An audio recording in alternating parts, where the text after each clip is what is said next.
Father, in the name of Jesus, we come before you this morning with thanksgiving.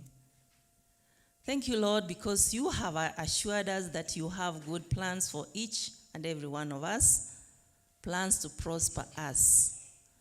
Lord, we confess that sometimes, in as much as we read this verse, we have some fears because we don't know our future. But you have assured us in Isaiah 45, verse 2 and 3, that you have gone ahead of us and have levelized the mountains and even broken the gates of iron. Lord, who are we to doubt you? Use us in a mighty way, wherever we are, whatever we are doing. And Lord, we invite you in today's forum, in our discussion. May the Holy Spirit teach us and guide us in whatever we do. May we have the spirit of wisdom, knowledge, and understanding to be able to perform our duties diligently so that your name may be glorified. We want to thank you for this institution, African Nazarene University, and even for our partner, CBE International, and all the members involved. Be with us as we start and as we end, and even the implementation of our deliberations. May they all be done according to your will, for this is our humble prayer. In Jesus' name we pray and believe. Amen. Thank you, and may God bless you.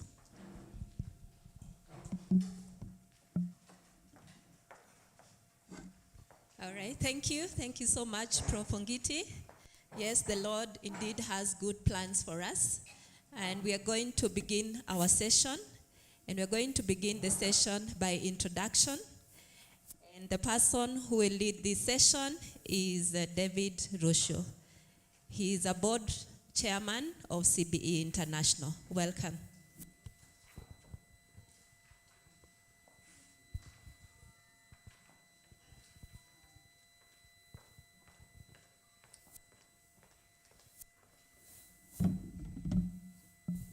Thank you. Good morning. Good morning again. Professor Opa, thank you for your word. We are truly challenged by your word of exhortation. We thank God for that. I want to take this opportunity to welcome each and every one of us in this meeting.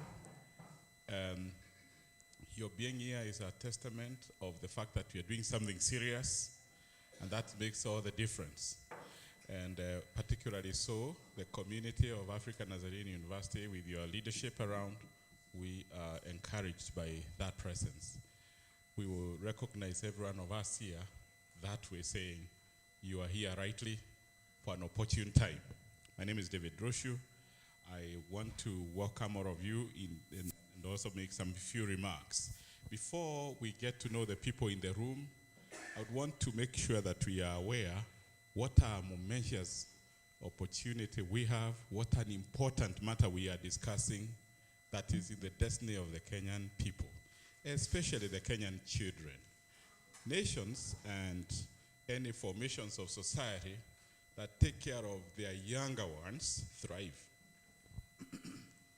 If you are a biologist, a zoologist for that matter, standing for animals, you know that species die quickly when they fail to pay attention to the welfare of the younger.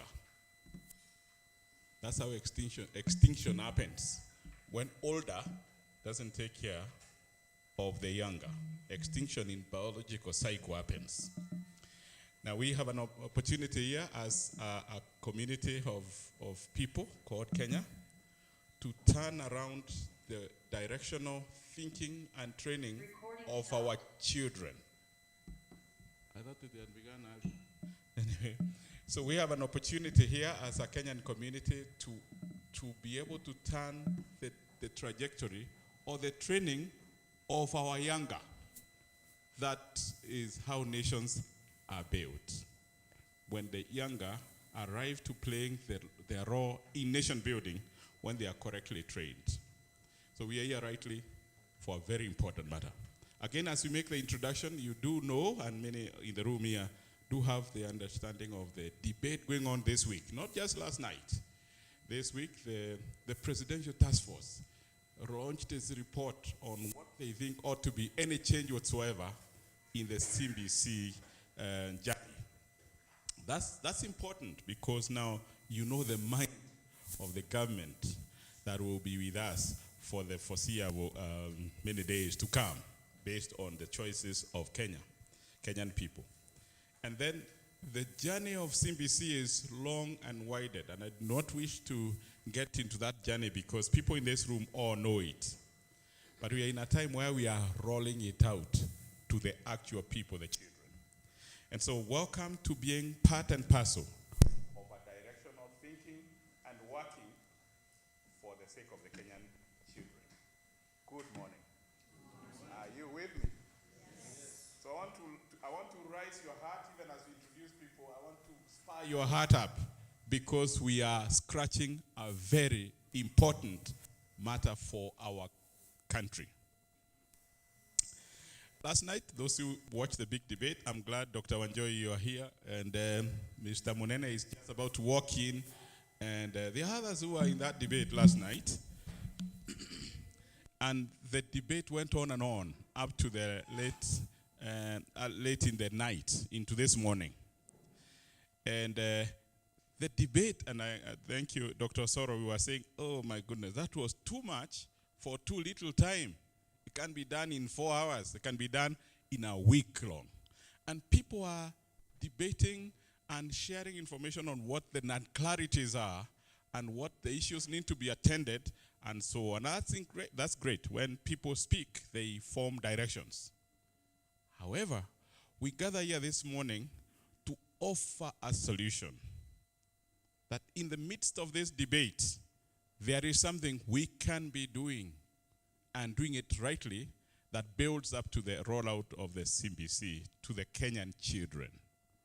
And so that sets us apart and makes us a front runner in this room, that we are offering directional thinking of what can be done. So I welcome you here. The launch of a partnership between CBE International and African Nazarene University on the dissemination and training on CBC rollout. We have the experts in the room. We will let them speak a little so that we can have a preview of what we'll be doing. The work begins from now. The work begins of rolling out CBC from now. And that makes all the difference to all of us here. So with those few remarks, I want to take this opportunity to say CBE International is a platform of experts where people who are exposed to the working, the design, the research, and the rollout of curriculum development come together to offer opportunity to interpret and train people to do it right, especially where curriculum has been approved by authorities, by regulators, so that it's done correctly, so that it has optimal benefit. That is what CBE is about. You know about African Nazarene University, and Professor Rodney Reed is here, the DVC. He is going to make some remarks as he welcomes us here. But in our room here are many people, and we want you to feel very at home. As I moderate this, I do that with absolute humility because of the kind of capacity represented in this room. Thank you very much. And therefore, to start us up, I will be asking Dr. Rebecca Wambua here to come and help us to know the people in the room. You don't go to a home and you don't know the owners, and you start behaving like you know the corners around. That is not very African. So we want to get her to introduce to us the African Nazarene University people here. We are fully aware that you're on recess, and therefore we are not seeing the many people. But for you to be here, the many who are here, we are truly very grateful. Thank you very much. Back to Dr. Wambua. Okay, thank you, David, for that introduction. I'm going to introduce the African Nazarene University team. And we're going to begin with our leader, Prof. Rodney Reed. Please stand and say jumbo. Okay, thank you. We have the director of the Center for Academic Excellence, Ms. Beth Wakabi. Please say hi. Thank you for coming. We have the Director of Research and the Dean of Postgraduate Studies, Professor Ofa Ongiti. Karibu. Thank you. I have my immediate boss, the Chairman of the Department of Education, Dr. Eric Osoro. Karibu. Thank you. We have the Registrar, Faith Mwenda. Please stand and say hi. Morning. Then we have Mr. Nyaranga. He's my colleague in the Department of Education. Please stand and say hi. All the time. Good. All right, we have many more. Please, can we stand? We have the support team. The support team at African Nazarene University. We have the media team. Please stand wherever you are and just wave, please. If I've not called you and you are from African Nazarene University, please stand. Very good. Please stand wherever you are. Thank you. We appreciate your presence. Asanteni sana.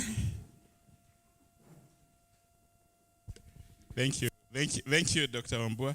I even saw the Miss African Nazarene University start.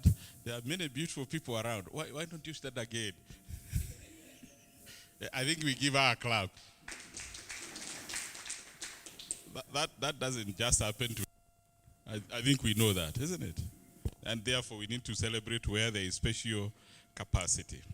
And that's important for our younger people. Thank you. I want to introduce quickly my CMBE team who are here. There are others who are away on work, and there are others who will be joining us online. I look forward to that. But among us is the two directors of CBE. I think I'll begin with Mr. Titus Kitonga. Mr. Titus, you can say hi. Thank you, Titus. Please clap for him. For us, we like being clapped for. And we have Mr. Remy Duncan. Yes, Remy, you can say. Mr. Remy is also the CEO of the Graffiti CBC Center. We have an established CBC studio and labs in the Northern Bypass, and another one coming up in Langata, where we do the CBC as should be for schools to see it and to be part to what is being envisaged. And we are busy in that center where Duncan leads. Private schools are many, and even today, isn't it, sir? Yeah, who want to see CBC and experience it without the challenges of developing the infrastructure is also an issue, and therefore there's a private sector solution to it. Duncan will be here and can answer questions to you on how that is done, especially if you're a parent or a teacher or owner of a school and you have some worry on how that will be done. Good. I'm also having the staff for CBC. I think you can stand so that we can quickly do it. The CBC staff, you can, yes. Yeah, that corner there, those younger people. We have Mary Frinda Keira, who is our content manager. We have Mr. Henry Kiboch, who is our graphic manager. We have Mr. Shikuku, who is our training manager. We have Mr. Martin Mwai, who is our webmaster and digital issues. And then we have our admin operations, Purity Morongi. Thank you very much. Please give them a clap. But we have many industry actors here in the room, and I may not know all of you, and therefore I'll be looking forward to listening to you even as you do so. But allow me to recognize the gentleman who has just walked in, Mr. Solomon Munene. You'll be having a time to speak with us, but I think you can stand, Mr. Munene. Thank you. Give him a clap. Mr. Munene is the National Vice Chair for the Kenya Private Schools Association, and he is recovering from speaking to this morning in the televised show that was there last night. You must be a strong man. Welcome here. Young and strong. Give him another clap. Next to Mr. Munene is Dr. Celestine Danu Mwaniki, who is acting dean for the Faculty of Education at the Catholic University of Eastern Africa, CUEA, meaning that we are underscoring that collaboration is deal. Please, you can wave.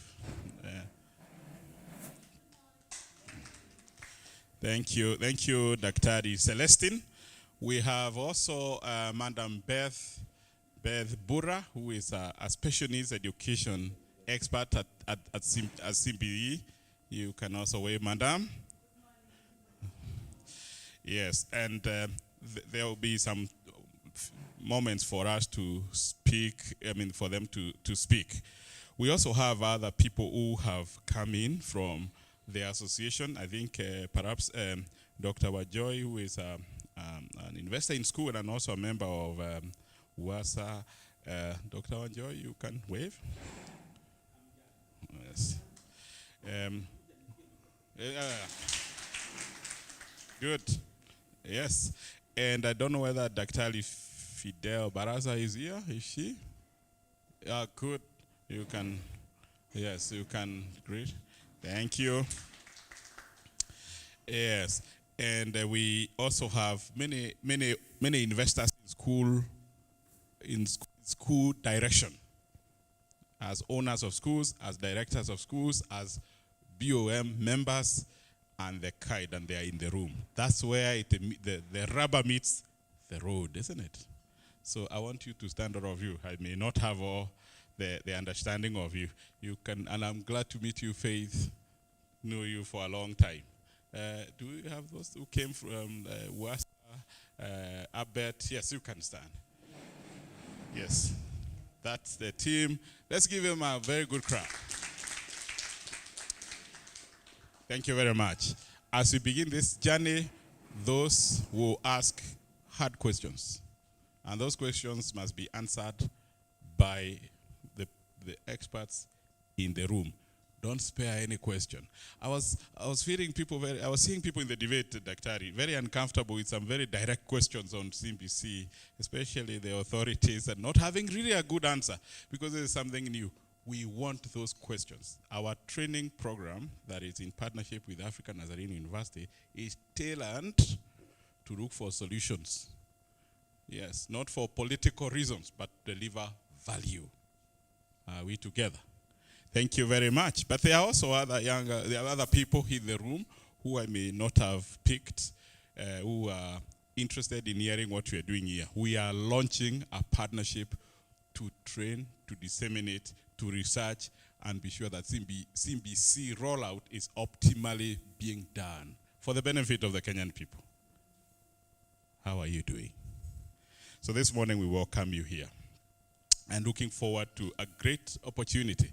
We are having the director for TSC, Dr. Ruben Daburi, joining us online because there is a TSC board meeting going on concurrently right now.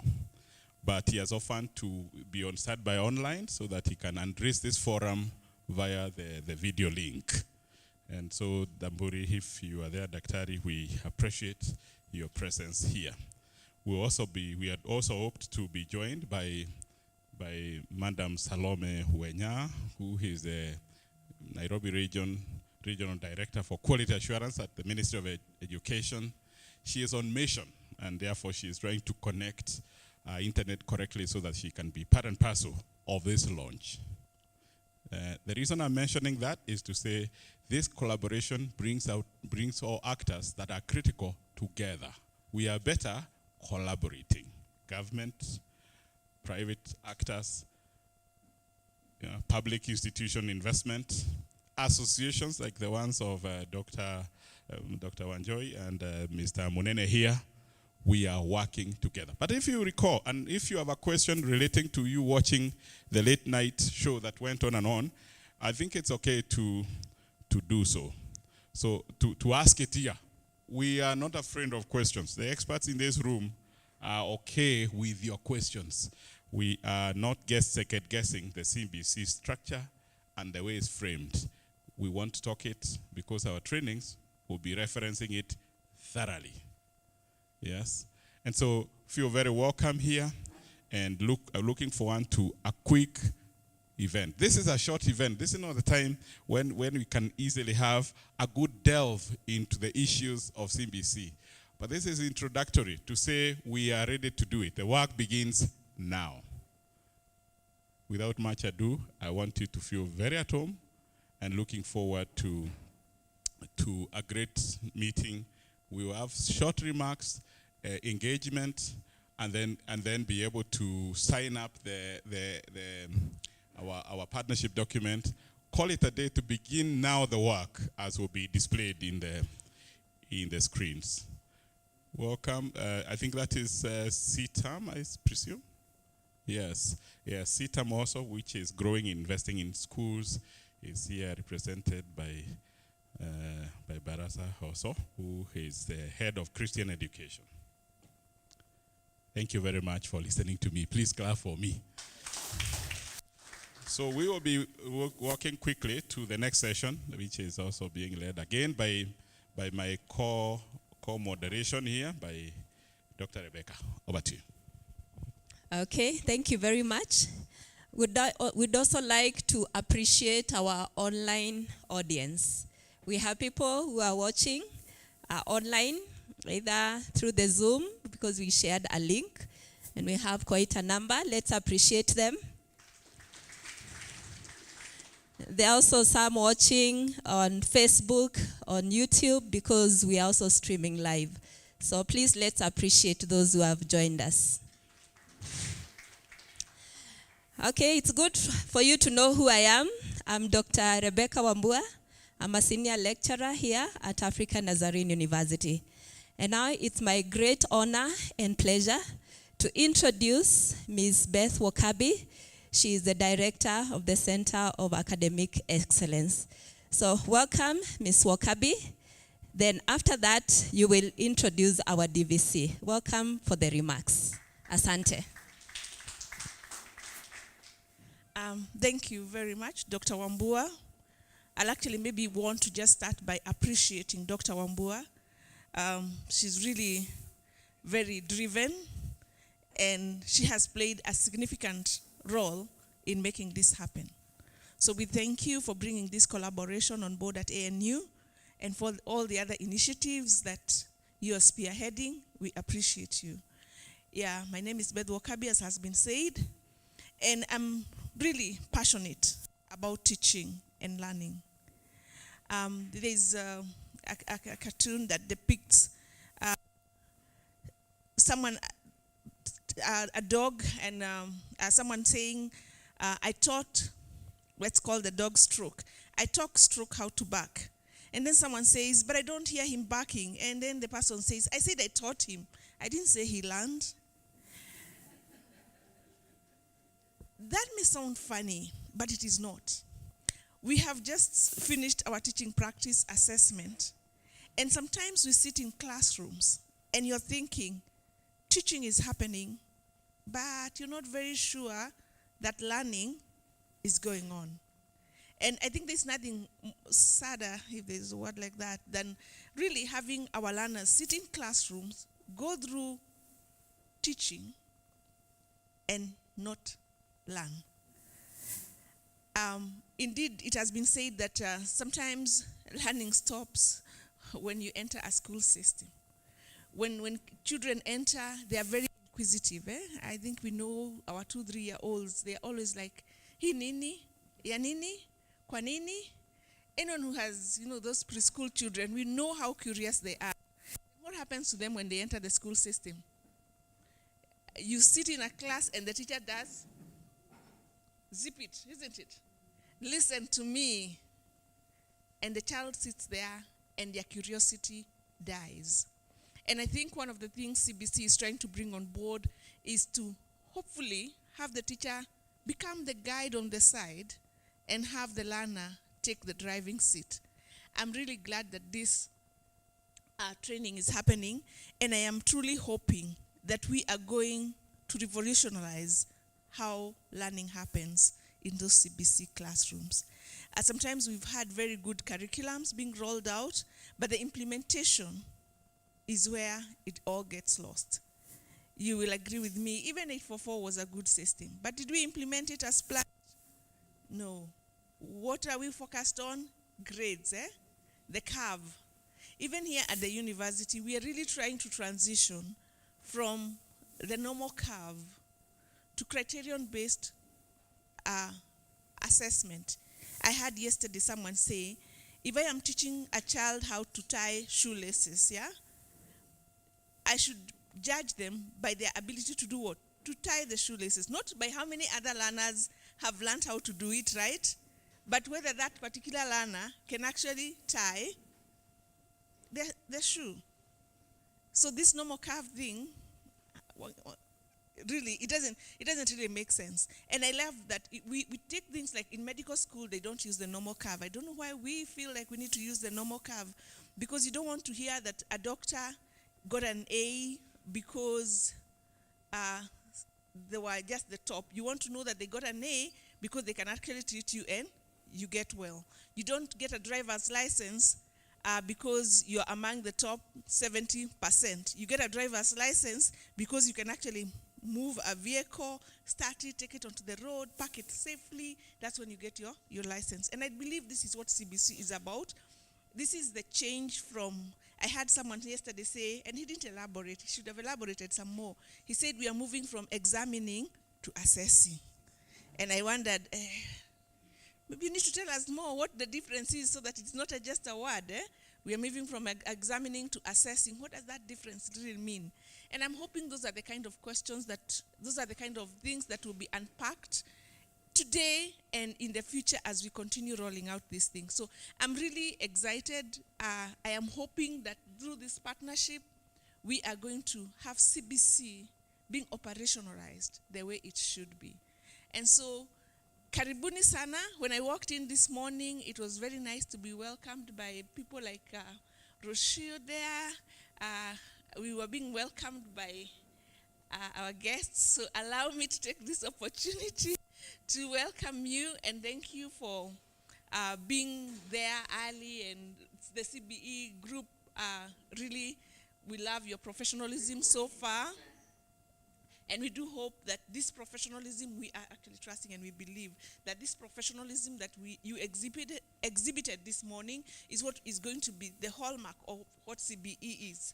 And we love being associated with quality as ANU, so we are glad that we have worthy partners in you. And we look forward to the fruits of this collaboration. I appreciate and acknowledge our young teachers. I can see some of those who just graduated, and I am glad that you're here because you have an appetite to learn, you have an appetite to become better teachers. So I do hope also there are students online. I hope ANU students who graduated and those who did BEd, I am hoping you're online, I am hoping you're on YouTube, I'm hoping you're on Facebook. You are the change that we need to see in this country. You are the future. For our learners, and we hope that you will spur the curiosity that we need to see in our learners. So karibuni sana sana everyone. Allow me to invite our DVC to give his opening remark. Karibu sana, Professor Reed.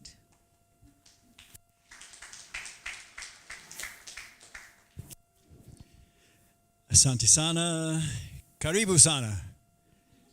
Allow me as the host of the hosts to do the necessary protocols, and then I'll use that phrase, all protocols observed, right? And maybe the rest of us, the rest of the day, will be able to save a little bit of time in that regard. So, Chief Guest, Dr. Ruben Thamburi, joining us online, I presume, Director of Quality Assurance at the Teacher Service Commission.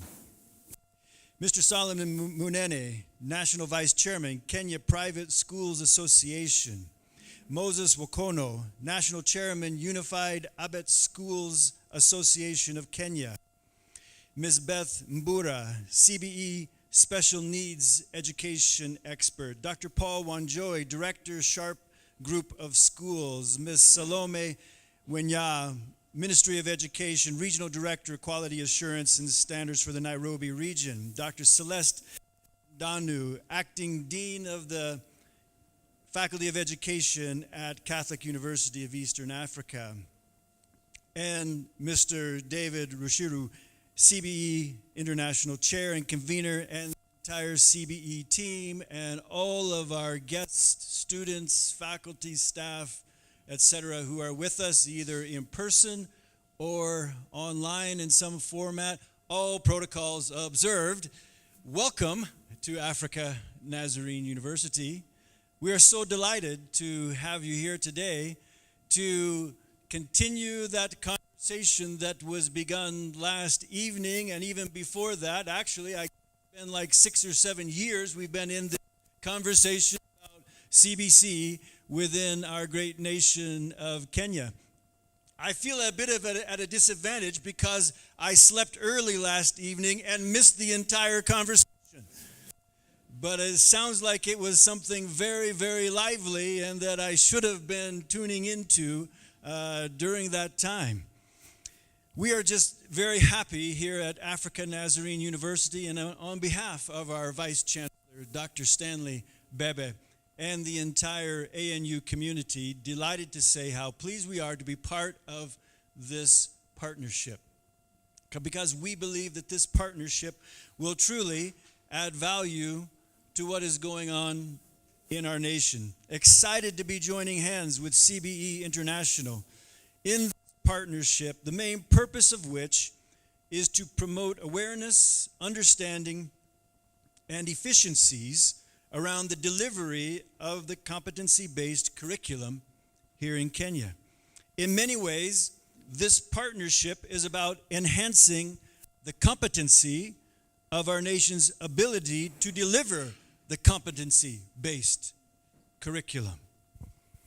I want to say, and again, feeling at a disadvantage not hearing what went on last night, because I know there are still some skeptics out there in various quarters, but I want to say for my part that the competency-based model of education is a good idea.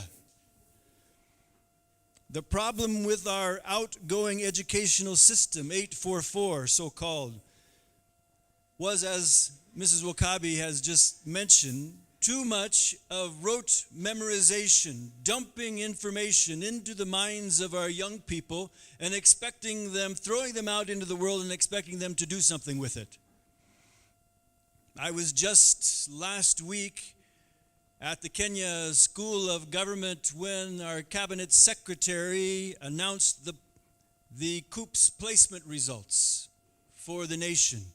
And if you were there or if you were listening carefully to that in the news, you heard that there were 870-some thousand young people who sat for exams in the KCSE. Only 170-some thousand qualified for direct entry into universities. What about the rest? Many will hopefully go on to TVETs and colleges and some other non-degree level education. But we need to do something more to help these individuals find their place in the world today. How well prepared are those students to make a life for themselves? Truly, in many cases, in many ways, there's still, despite our best efforts, not blaming anyone, but despite our best efforts up to this point, still too much human wastage when only 19% might qualify to go on for university education. Now, I don't want to say this too loudly, but I know we're broadcasting live. As a university DVC, not everyone should go on for university education. It's not meant for everyone. And so the competency-based curriculum, I believe, part of its brilliance is meant to help ensure that our young people have skills, abilities that have been sharpened that will enable them to do exactly what Professor Ongiti shared with us, Jeremiah 29:11 earlier, to go out and have hope and a future. Giving them those abilities that will enable them, as our mission statement here at ANU says, to be well prepared to meet the challenges of their time. So there's a great need in our society for individuals with skills, trades, craftsmanship, artisans, and even those who go on for university level education. And this is the lack of such people in our society is so well known, and it's a global issue. I was with my mother back in the United States a while ago, and she spent 3 months trying to find a a contractor that she could trust with the ability just to do a relatively minor renovation of the washrooms in her home. And another month waiting for that to actually be completed. We need people in our societies who have the kind of abilities, the competencies to help us develop if we are to develop as a nation. So CBC was meant to help to rectify that and to give our students, our young people, the qualities of humanity that we want to see built into them, to help them identify the gifts and talents that God has given them and to sharpen those gifts and abilities so that they can effectively fulfill God's intended purposes for their lives. Now we know that the implementation of the competency-based curriculum has had some challenges. There have been some hiccups along the way, and I assume that's partly why the debate even last evening was so lively. If everything was going perfectly, there probably wouldn't be much reason for a conversation about it.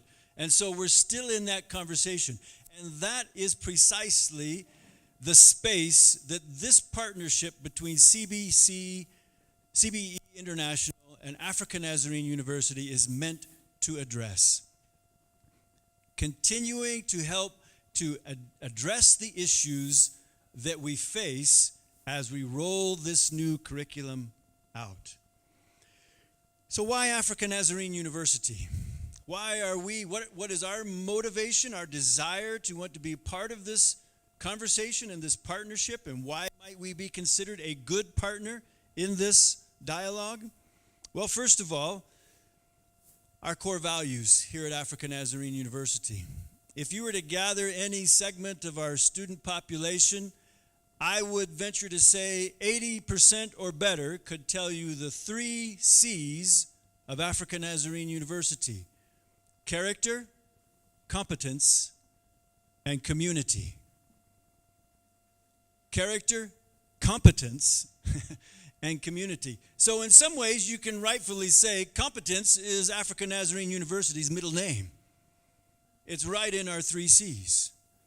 And so we're happy to have an opportunity to speak into that and to lean into that as part of who we are.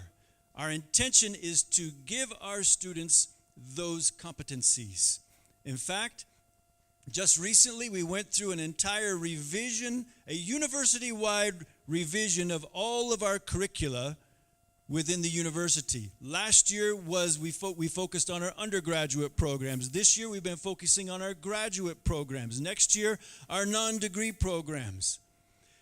And we developed a new general curriculum framework that should guide that for each and every program within the university. And within that general curriculum framework are 12 core competencies that we identified that we believe should be instilled into, inculcated into every graduate of African Nazarene University. Critical thinking skills, global citizenship, digital literacy, many of the very same things that the CBC is meant to deliver into the lives and minds of our students coming up through the school system. Professor Orfa Ongiti, right down here, who gave us our devotion, just recently completed her term of service as one of the board members for the Kenya Institute of Curriculum Development, which was a key player in the whole development and initial rollout of the CBC here in Kenya. And so we're really intent on being able to deliver that for our students at African Nazarene University and happy to be part of that in terms of the entire nation. The mission of African Nazarene University speaks to this as well, to provide holistic education, which equips individuals with excellent skills, competencies, and Christian values so that they can go into their world well prepared to meet the challenges of their times. I hope I have convinced you that African Nazarene University is ready to engage in this and to play our part as a partner in this endeavor.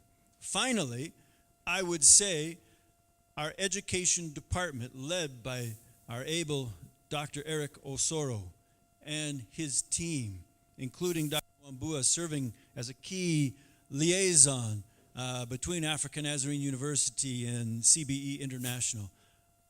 They are well equipped and resourced to be key players in this. And so African Nazarene University wants to engage in this, wants to be a strong partner in this endeavor to roll out this kind of training and equipping and sensitization around the CBC delivery. And so we welcome you here again to African Nazarene University, and we look forward to the conversation that we're having today. And as our chairperson has said, this is just the beginning. The real work, rolling up our sleeves and getting to it, begins today. And so we're looking forward to that journey, and we invite you all to journey with us. May God bless you richly.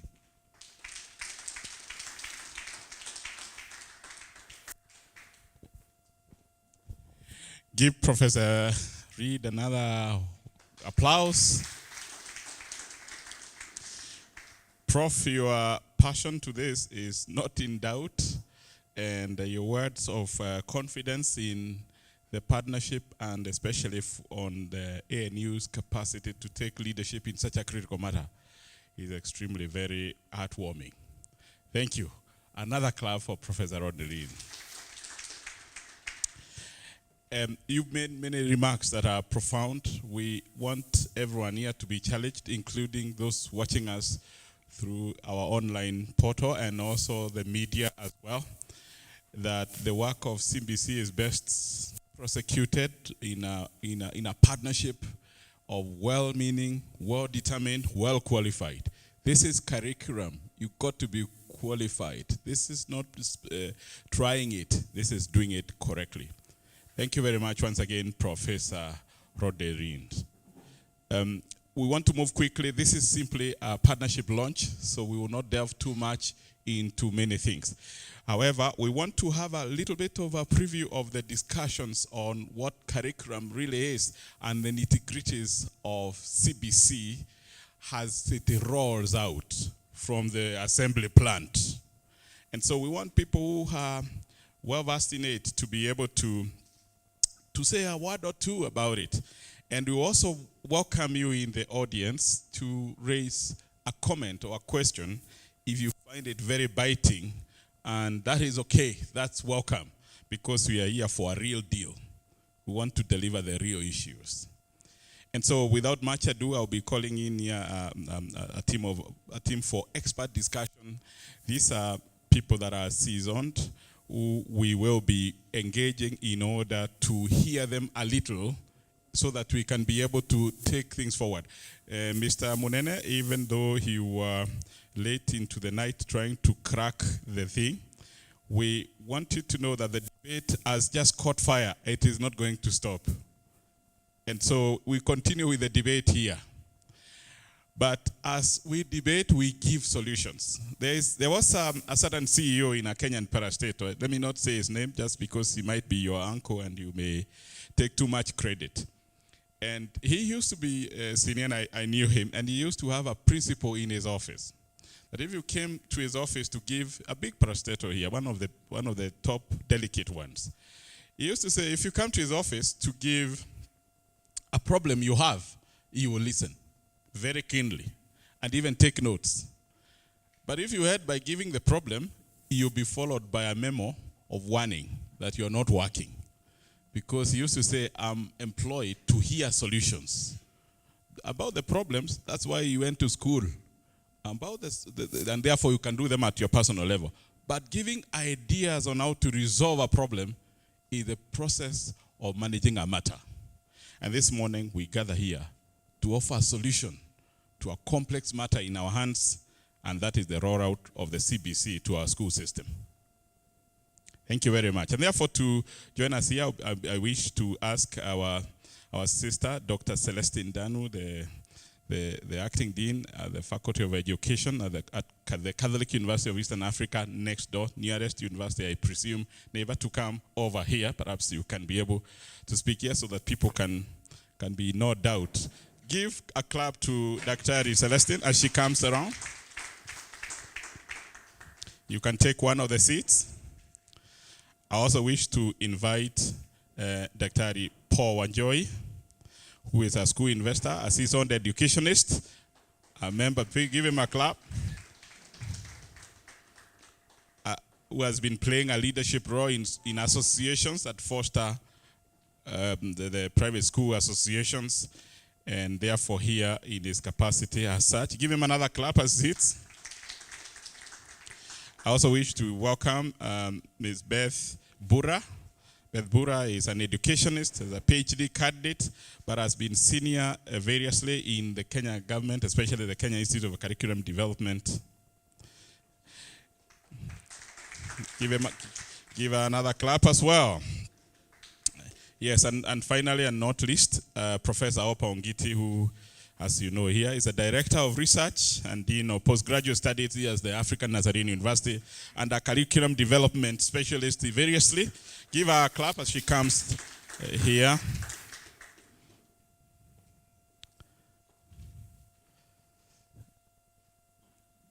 I have kept quiet so that we give attention to your professionalism to be called into action, because we want it to be real. Now, I want to ask the audience, this is purely a preview. We are not delving too long. We don't have a lot of time to have the discussions as we may be wishing it to be.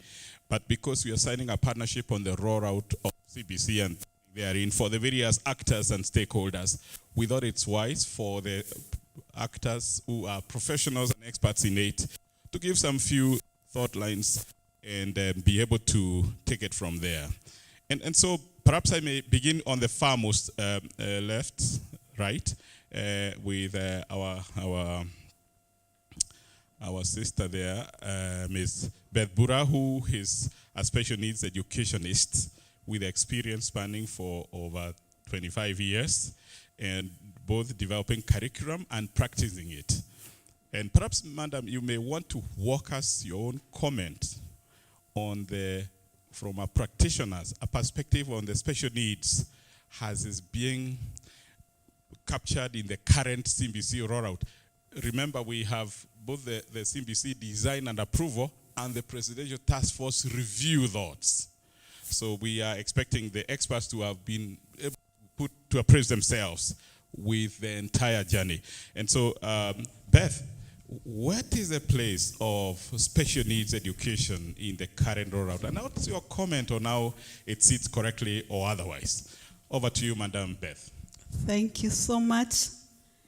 And first of all, I would like all the students who are here to stand up. The Nazarene University students. Even though they are on recess, some are here. Yeah. Yes. Oh, they don't feel very student. Can we all clap for them? Okay, sit down. The reason as to why I've picked you up is because I know you are on recess, but you found this to be very, very important to have come in and hear what is happening in the education sector. Well done. Then the Miss Nazarene University, stand up. Congratulations, this is what CBC is all about. As looking at what each person has, and we appreciate that. Okay, I come back to the SNE and the CBC curriculum. One, I would like to mention that the review of the curriculum into CBC, it has really picked the child with special needs. First of all, I would like to look at the mission of the revised curriculum. The mission is having an engaged, an empowered, and ethical citizen. We need to empower children, including those with disabilities. We need to have them participate in all the activities that are taking place in the school system. Then the issue of integrity is important for us to be people who appreciate good things even when nobody is watching what we are doing. Then when they came up with the vision, I said, well done. because the vision is saying we nurture every learner potential. Nurturing every learner potential. And I appreciate what my namesake have talked about, that all children have individual potentials. Even those learners with special needs, they also have their potential. And therefore, they need to identify and develop and nurture those potentials. Very, very important. Then I also looked at what was put on board about the pillars of the revised curriculum. One of the pillars is the theoretical framework. The theoretical framework, maybe I'll pick on one, the Gardner's multiple intelligence theory, whereby he's saying that people learn through different ways. And in the 844 system, we've just been taking those children who can learn and reproduce what they have learned. But Gardner is telling us that there are those people who learn visually, there are those learners who learn through hearing, there are those learners who learn through logic, and therefore the curriculum is taking on board all these different ways of learning. And that's why even when it comes to assessment, the assessment is varied. Then I would also like to talk about the other pillar of the curriculum review, which is the principles that are guiding or guided the review of the curriculum. One of them is opportunity, that every learner should be given an opportunity to learn what they like to learn. The other thing is excellence. What can somebody do to their best? What again my namesake have talked about. That if this child can tie the shoelace, and that is the best they can, we need to appreciate that. The curriculum among the principles is also talking about the parental empowerment and engagement. How do we empower the parents so that they can support the children? The other day, we could, as you hear parents talking, some of them are saying, this CBC is so much on us. But you can imagine, if you engage your child in the learning process that they are taking place, they will also enjoy. They'll come home telling you, Mommy, we learned this. Because you'll have a listening ear to listen to what they were taught in school. Very, very important. Maybe I can mention this when it comes to learners with special needs. There was a time we were carrying out some research, and I happened to visit a school, and there was a parent of a child with hearing impairment. And this parent was like, okay, you are talking about parents' empowerment and engagement. My child cannot talk. My child has challenges of hearing. So they are given assignment at school, because at school they can be taught in sign language, but then they come home, we cannot communicate. So a big, big challenge when it comes to the parental empowerment and engagement. And therefore, the need for us to embrace that aspect of parental empowerment and engagement. Then maybe as I move on, I can also mention things such as... as you get towards the conclusion. As I come to almost to the end of this, I talk about the teacher training. And I think here at the university you are doing this. It's very important, and that's why you have a curriculum for teachers, that the revised teacher education curriculum. In the revised teacher education curriculum, it has component of inclusive education, where the teacher is given skills and competences on how to work with a child with a special needs. Initially, when these teachers were taken to school, even in regular schools, because you get children with special needs in those schools, the teachers, you say, I don't know what to do with this child. But if they are given those skills at the college level, then it will mean that when they get to their schools, they'll be able to give support to that child, and even as they inquire more on how to support the child. Thank you so much. Thank you very much, Beth. You can give our clap for special needs education. Thank you. We are not making a presentation, we are making remarks delving into presentation will come in our training programs that are robust and wide. Thank you, Beth, once again. Perhaps before we come to Dr. Celestine, we may actually go to Paul Wanjoy, yes, where Beth has left on the role of a parent in under the CBC curriculum, and what you sense to be the emerging, as an investor in school system and an educationist, let's see, where is the place of a parent? Is it to, and I'm a parent, I like receiving good grades. Is it to receive grades, which is something that warms our hearts a lot? Thank you. Good morning, everybody. Let me see the parents who are in the room. Thank you very much. Showing that even the stakeholders, we are parents. And last night on, I think, tele broadcast, one parent complained that the CBC teachers are becoming fatter and fatter because they are asking for chicken and everything so that they keep on.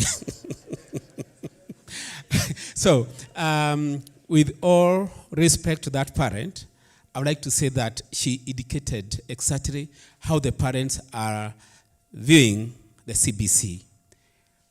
Professor has put it so well that this is a curriculum planned to help the child to have a long life, or maybe a learning which should empower them for life. But at the onset of this curriculum, parents or maybe the participation of the public was not done, and so up to date, this curriculum remains a mystery to many parents. And so in every institution, I know that we are having that challenge because parents have not understood and many have not appreciated the golden part of the CBC. And in this, we need to appreciate what KICD has done, because they came up, after that cry, they came up with the parental empowerment and engagement policy, which is in the website and can be well got, which exactly tells us what roles the parents need to do and what is CBC to the learners of our country. What we can say this morning is our parents need to be sensitized. They need to be taught the do's and the don'ts. And when we talk of the cost of the CBC implementation being too high, it is because of the wrong conception. We say the learning should take place even if we don't have material to be bought in the shops. We need to use the locally available raw material to make sure that the learning goes on. I was so happy last evening when one of us who is in the room, that is Mr. Solomon Munene, the national, I think, vice chair of Kenya Private Schools Association, when he answered a question which I'm going to copy the way he said. Some parents who have been going or maybe being asked to buy things which maybe could have been bought from the school have been complaining in a big manner. But the challenge he talked about was the government is not providing affordable technological framework to our schools. Because you go to the Western Kenya, you go to the Asaros, that is the semi-arid and arid areas, you go to the slums where we have most of the urban schools, we find that still, even when we talk to the parents, the schools themselves are not able to get to the technological advancement which is needed to implement the CBC well. Now, you might ask yourself, how is that related to parental engagement? If a school is telling the parents about the usage of the technology and the school itself does not have that technology, you can understand that it remains a mystery. However, as the CEO CBE mentioned earlier, we are looking for the solutions to the problems which are here observed. And so, as we continue engaging our parents, we must make sure that everybody understands their roles. Roles to empower the schools. They have to make sure that if you're in a private school, you need to pay the fees which is needed for your child to be well taken care of. If you're in a public school and the government is giving the capitation, you have to understand that still there is that role that you need to undertake as a parent. When this land, don't look at them as a bother, but see them as a gift which is to be nurtured by the teachers at school and you as a parent at home. And if they came home with some assignments or projects which you might not understand, it is for you as a parent to understand how to go around it. Don't start criticizing. I want to challenge all of us who are here, even as I can, that the moment we start talking ill as parents about CBC, we are putting poison in the minds of our learners. And as I mentioned, as I think this morning as we are doing the closing remarks, let us not spoil the image of CBC. CBC, my parents, is the right way to go. We might have heard good things about 844, but it is already past us. The late professor said the train already left the station. And so the next stage is not Konsa, but the future of Yalana. Thank you. Thank you very much, Dr. Wajoy. Thank you very much once again, Dr. Wanjoy. The train has left the station. CBC is here with us. We got to know how to know and manage it. Thank you very much. The parents, as a co-educator, you've no other option other than to engage. If you are a parent here, you don't have an option rather than to engage. That's what the educationist man is telling us. Perhaps Professor Ongiti, in your view, soon here in African Nazarene University, you receive CBC 100 students walking in your gates. And they perhaps may be a little different from the ones who are in the room today. Maybe it's the right time to think about it. Or now CBC rollout can be the reason to categorize also curriculum development at a tertiary level like the university we are in, so that you become as relevantly right as before. Well, how do you comment on that kind of direction of thinking to categorize curriculum improvement, development, and that direction? Over to you, Madam Prof. Yeah, thank you very much. I believe I'm going to talk on behalf of higher education. What are we doing as we wait and prepare for the CBC students or learners? We all know that basic education reform, they have the basic education curriculum framework. And it has spelled out all that is taking place in basic education. And we are expecting to receive these CBC learners in the year 2029. But before then, we are training teachers who are going out to teach the CBC learners. As our DVC has said, actually, African Nazarene University is ahead because we have reviewed our curriculum and even the principles and competences that the 21st century competences, we have them. And currently we have worked on undergraduate program, and this year, next year, starting from next year, we are going to work on graduate program so that we are ready for that. But I know one thing that we need to do is to also come up with a higher education curriculum framework at the university level so that we are able to receive whatever basic education curriculum framework has, come up with, so that they are able to push. There is a push and a pull kind of policy whereby they push up and say, this is what we have come up with. Then we say, okay, can you include this? Because up here, this is what we have done.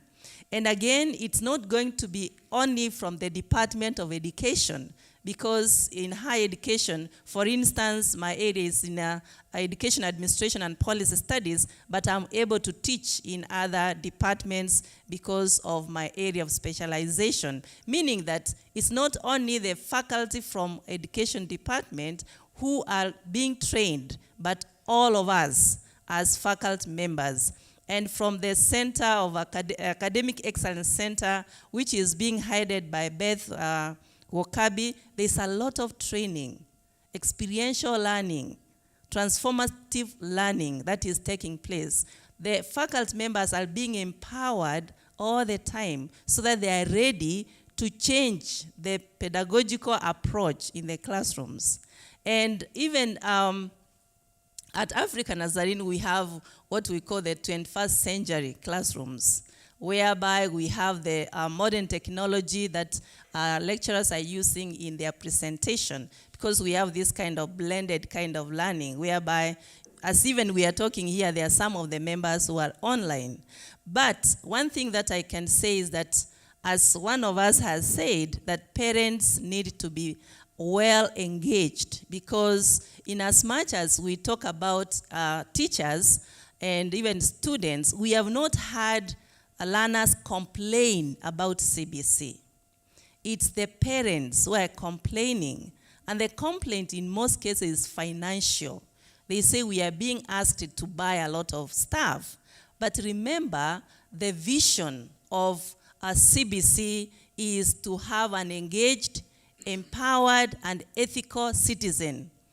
Engaged, empowered, and ethical citizen. How are you going to make sure this learner is engaged? You have to send him for some eggs to come and demonstrate and understand the concept. And even the mission is to nurture every learner's potential. Every learner's potential. So we are getting these people coming up, and at least we expect the basic education to have identified and nurtured every learner who is coming to us. Because we know in senior education, I mean secondary, we are told not to use secondary. We are trying to get used to the new terminologies that came out the other day. So at the senior secondary, allow me to use that today, just now, we have these learners trying to specialize in the 3 pathways. That is the art and sports, social sciences, and the STEM fields. So at this level, at the university level, we have to agree which pathway are we getting ready for, because we are not likely to engage ourselves in the 3 pathways, because, you know, even the infrastructure, the teachers, and even the ability to accommodate all that. So that is something that higher education have to decide and discuss and agree. Okay, as at African, remember, we are a liberal arts institution, so we are not likely to have more of the STEM fields. Mostly, we are likely to have the social sciences, yeah? So that we are able to make the facilities ready for such students. And even if they come, we also, as I said, we are churning out students. For instance, we have some students here who graduated. I saw one student. If you graduated, can you raise up your hand from here? They are here, yeah? Some of them are teachers. Can I see the teachers who graduated from here? You can see they are here with us. And these teachers are going to teach CBC.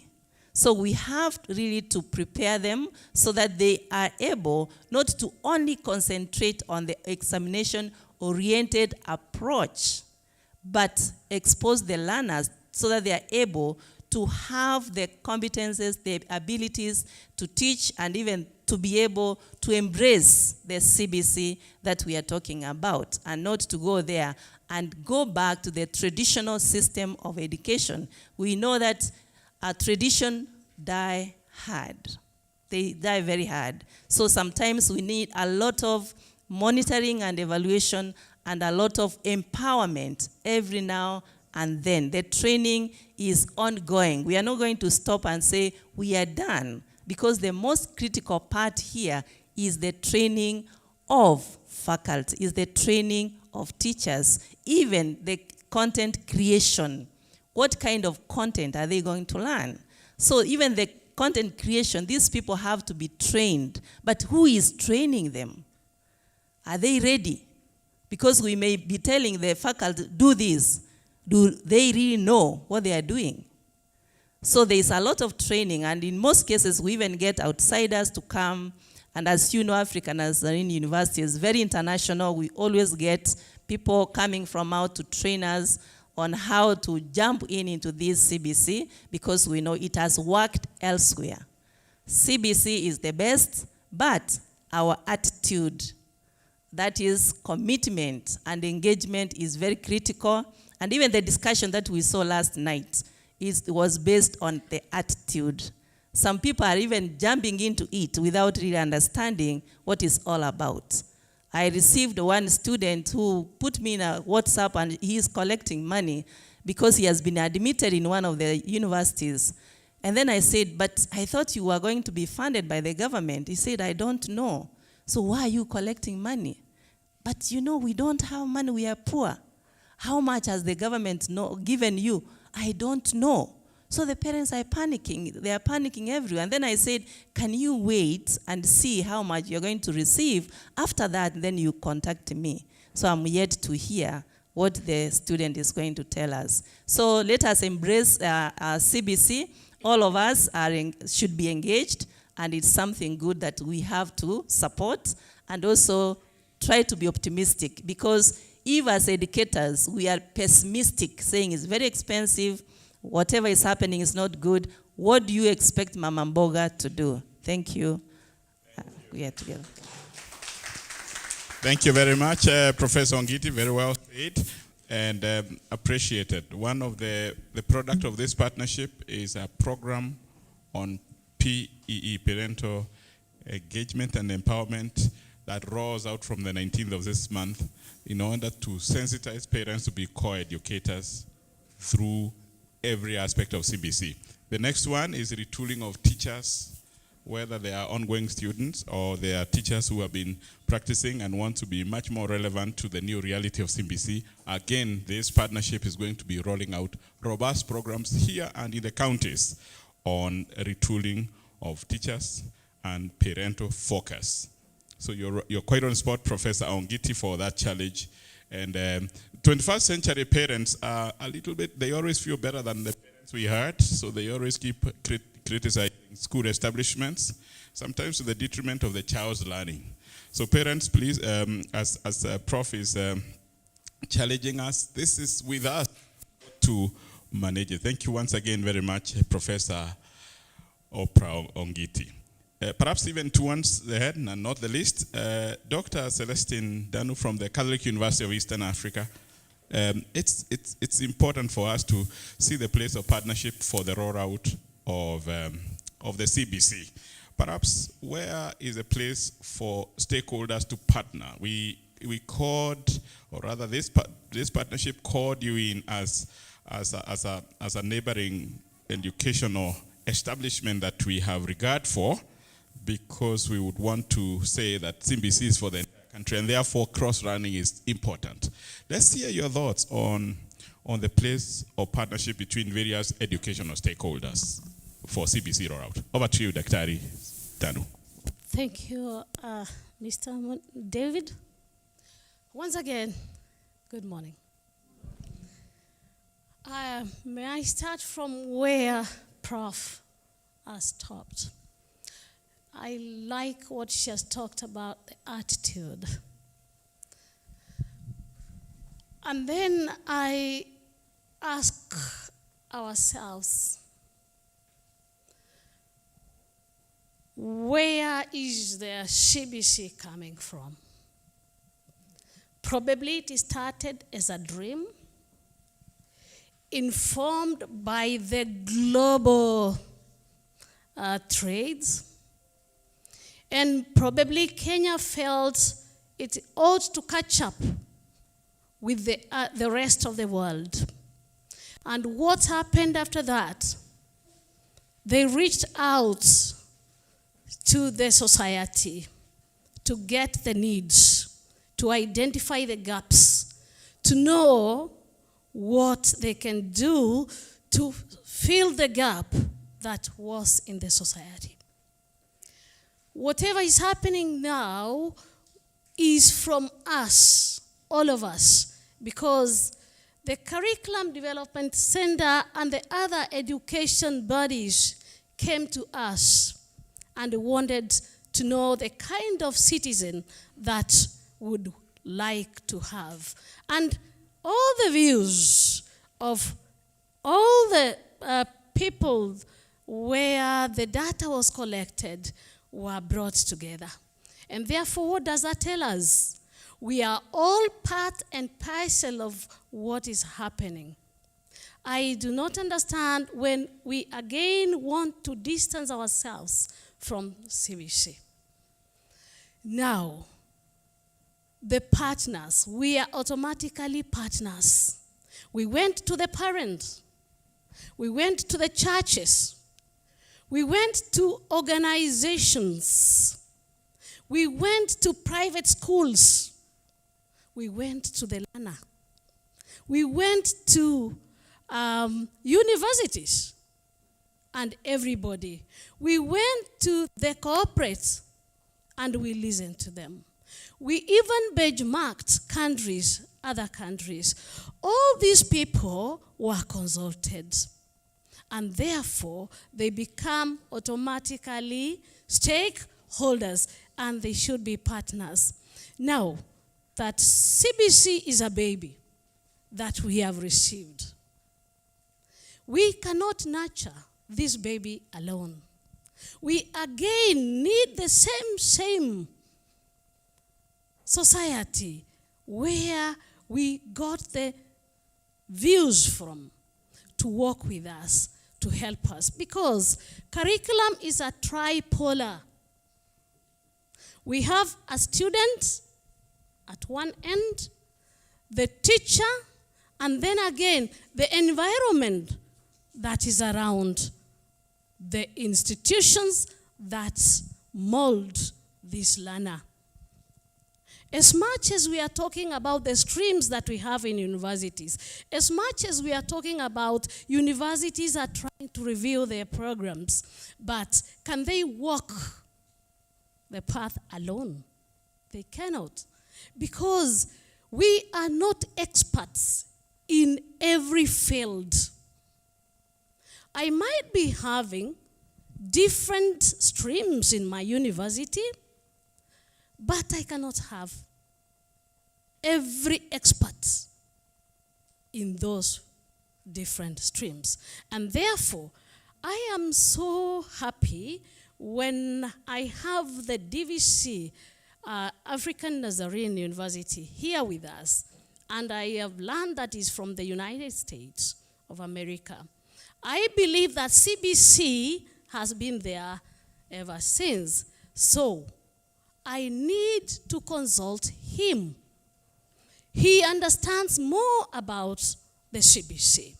And therefore, I am from the Catholic University of Eastern Africa, but why am I standing here today? I knew I will have something to take back to my university. And therefore, when we talk about values, because values are coming out strongly, values will not be imparted without reaching those religious organizations. Whether Muslims, whether African traditionalists, and whoever it may be, values, they have to help us to instill the values, the character that we were told is one of the key things in this university. For us to bring out that holistic product, what we receive in our universities is raw material. And we need to mold it and take it back to the society and be useful in that society. And therefore, we need to reach there. We have an area called community service learning, where we have to take our students from the universities. Who are these? What are these communities we are talking about? It means that we have to identify the industrial world where we are taking our students. They must be partners with us as we walk. Where are they finally going to land? To get the skills that we are talking about, they are going to land in those organizations, in those children homes. They go get the experience They feel the way others feel out there. And therefore, there is need for every stakeholder. And when we say stakeholder, I started by saying everybody where we collected the needs from. A university will need the other university. We do not have all the facilities. But I identify a facility in African Nazarene University where I can say my students, if I talked to the management, my students can use that facility. And therefore, we need a lot of collaboration. We need a lot of MOUs. We need a lot of non-governmental organizations to sponsor us. We can approach them, get the sponsorship, and so on. And therefore, as I wind up, we need one another to succeed in this CBC. Thank you. Thank you. Thank you very much. Thank you very much, Dr. Celestine Danu from the Catholic University of East Africa. We need each other. It's a collaboration. It's a big deal. Big deals are not done without referencing others who are doing it. Thank you so much once again, Dr. Celestine. Hey, ladies and gentlemen, this is a preview of talk. We have many drones of experts that will be deploying to carry the training programs under this arrangement. Once are in the room here. Perhaps you may be having something burning as a comment.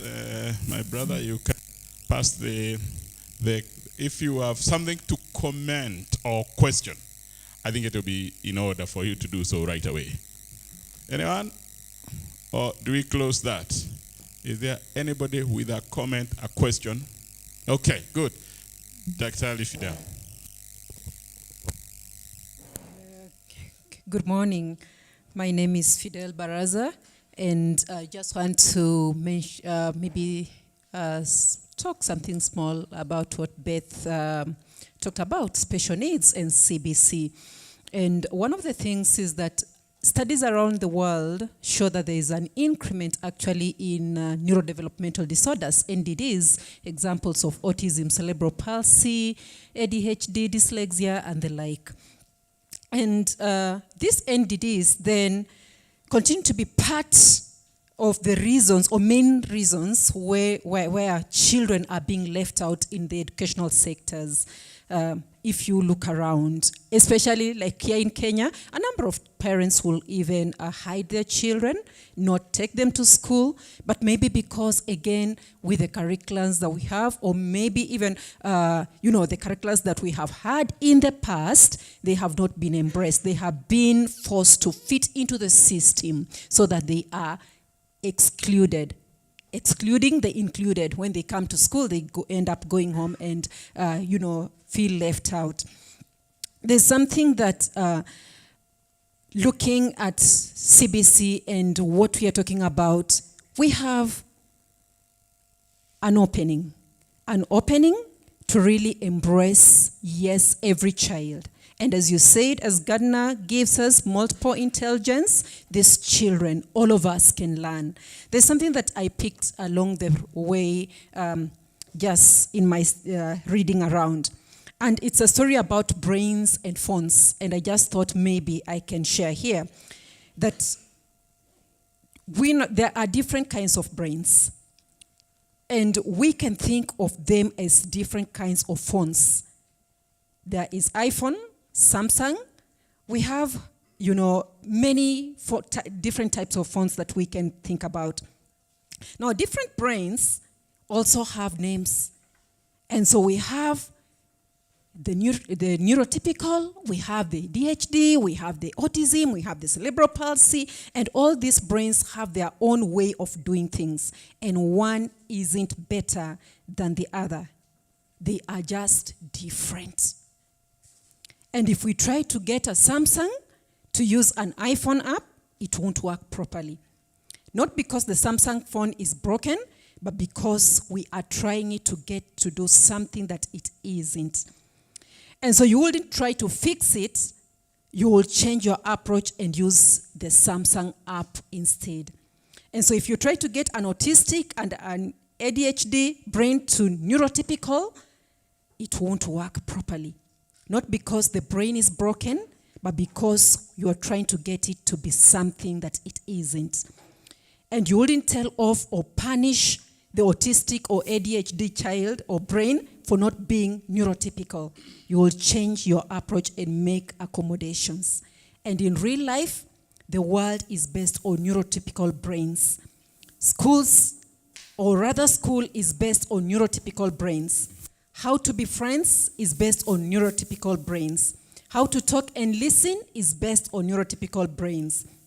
Success is based on neurotypical brains. And work is based on neurotypical brains. The things people expect of us are all based on neurotypical brains. But what about autistic? What about ADHD brains? What about cerebral palsy brains? They are made to feel broken. They aren't broken. They aren't naughty. They aren't lazy. They aren't rude. They aren't good for nothing. They are different. So as I come to the end, Yes. let's just, in the CBC, we have an opening, a very good opening. That awareness that Dr. talked about, I think it's Dr. who talked about that. We need to create the awareness. We need to bring all the stakeholders on board.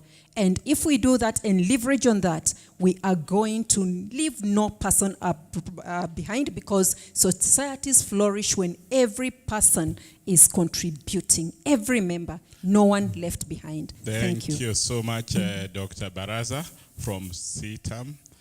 Clearly, Dr. Baraza is a specialist also in special needs education, and the collaboration of experts is what we are building here as we deliver our program. Thank you once again, Dr. Baraza, for those very deep insights on special needs children. A big world, and one of the training programs, Prof, that we have agreed with ANU is also, which will come on screen, I presume, Mr. Mwai, is on special needs, parental engagement on special needs children as a training, because that's really big time, which is a CBC matter. Thank you once again, Dr. Baraza. Anyone else with a comment in a quick, short way, even a question? Because if you don't want to, 5, 4, 3, 2, 1. I think people were eager to do it.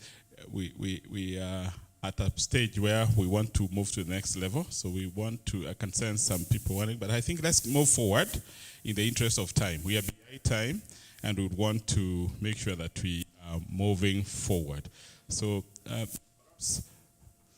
perhaps let me just ask you, turn to your neighbor. If you're seated to someone next to you, just turn to your neighbor and ask them, what have you learned so far? Are you hearing anything? And if they look lost, please raise your hand.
If you realize he is lost, please raise your hand. We can help him. Or yes, Professor Ngiri wants to add something. Thank you. I just want to add something on SNE. Remember, SNE cannot succeed without the support of parents and even the teachers. As the DVC said, I worked with the Kenya Institute of Curriculum Development for the last 6 years as a council member. And actually, when we nurtured this baby, when there were a lot of fights, we were in the papers almost every day, but finally, I think we tried to stabilize. And as council members, we used to go around to check what is happening in schools, and even when they are designing those designs that are being used. So we normally, what we used to see is that, what they do, or we used to do, is that after the designs are ready for the normal students in quotes, then they adapt the same curriculum, and then they design it in a way based on the special need. There's a lot of work that goes on, and every child is taken care of. And if it's the problem of maybe hearing impairment, vision, or whatever, one of them, of the curriculum specialist, has to be in that category. Maybe it's the hearing, the visual, and the like. So I think we have some work to do so that we reach out to the parents and encourage them to bring their children to school, because all that they need is available. I'm saying this because I have witnessed and have participated in that. We have all it takes, and in case maybe we don't have enough materials, just access KCD and you'll get all the materials that are required, even the support materials, not only the designs, but even the support materials, and others are in the cloud. Everything is available. Let us do what we are supposed to do as educators in this country. Thank you. Thank you, Prof, for that clarification. Appreciated. We want to move quickly so that we can come towards the tail end of our program. And at this juncture, we want to begin our keynote address, culminating in hopefully having our chief guest to make some remarks so that we close this forum and go to work. However, before that, we have two critical stakeholders who we really welcome. They are making a remark. I will begin with the second person, which is Mr. Christopher Barasa. Mr. Christopher Barasa, he is the Secretary General of UWASA Kenya, United Harvard Schools Association.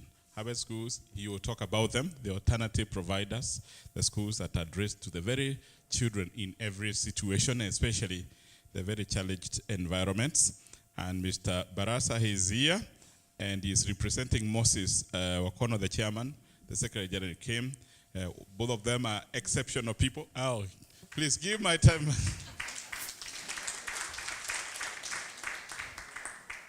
Thank you very much. Give them another clap for me. You have done a good job. We are well placed to appreciate the work you've done. Thank you once again, the panelists, for your professional in getting us a preview of what we'll be doing.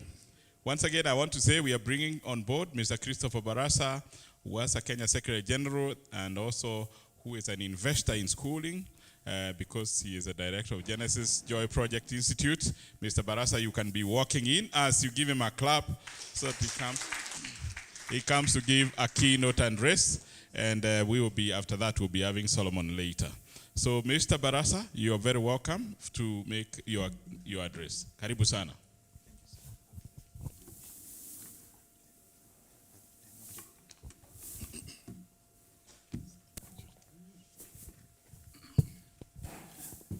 All protocols observed.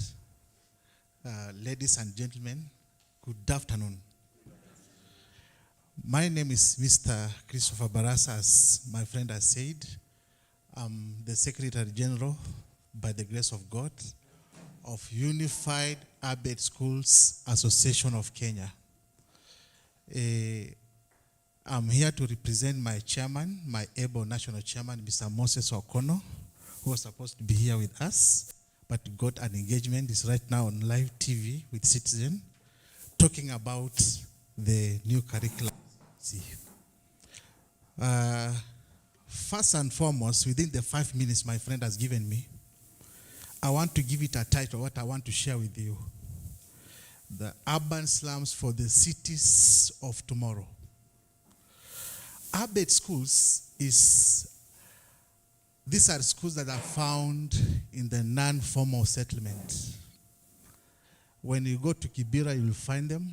When you go to Madari, when you go to Ore, when you go to Nakuru, urban slums, when you go to Sumu or Mombasa, you will be able to find this school in the urban slums. They play a very, very, very vital role, whereby they ensure that every child in the urban slum accesses an education.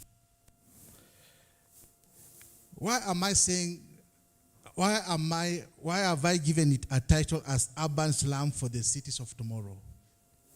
In 2015, the UN Habitat did a research and gave a report and said that 70% of the population in every cities in Africa, they stay in the urban slum. And today when I was checking on Google, in Nairobi we have got thank you very much. In Nairobi we have got 5.3 million population right now. 2022 we had 4 point something, and 2023 we have 5 point something. It means in the urban slum we have around 3 million something living in the urban slum.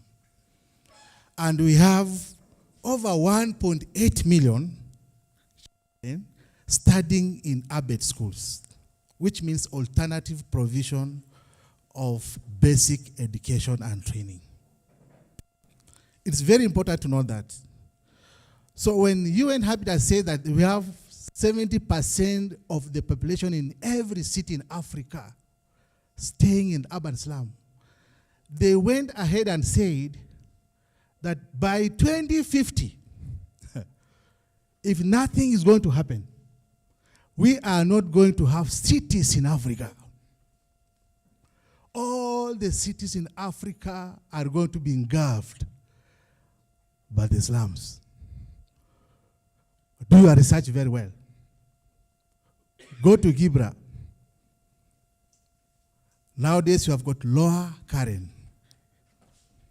Go to Madari.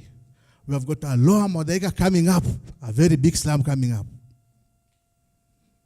So the only way they went ahead and said that we can transform these urban slums to be cities of Africa is by empowering, engaging, equipping the learners that are staying right there so that they can transform and reform that community.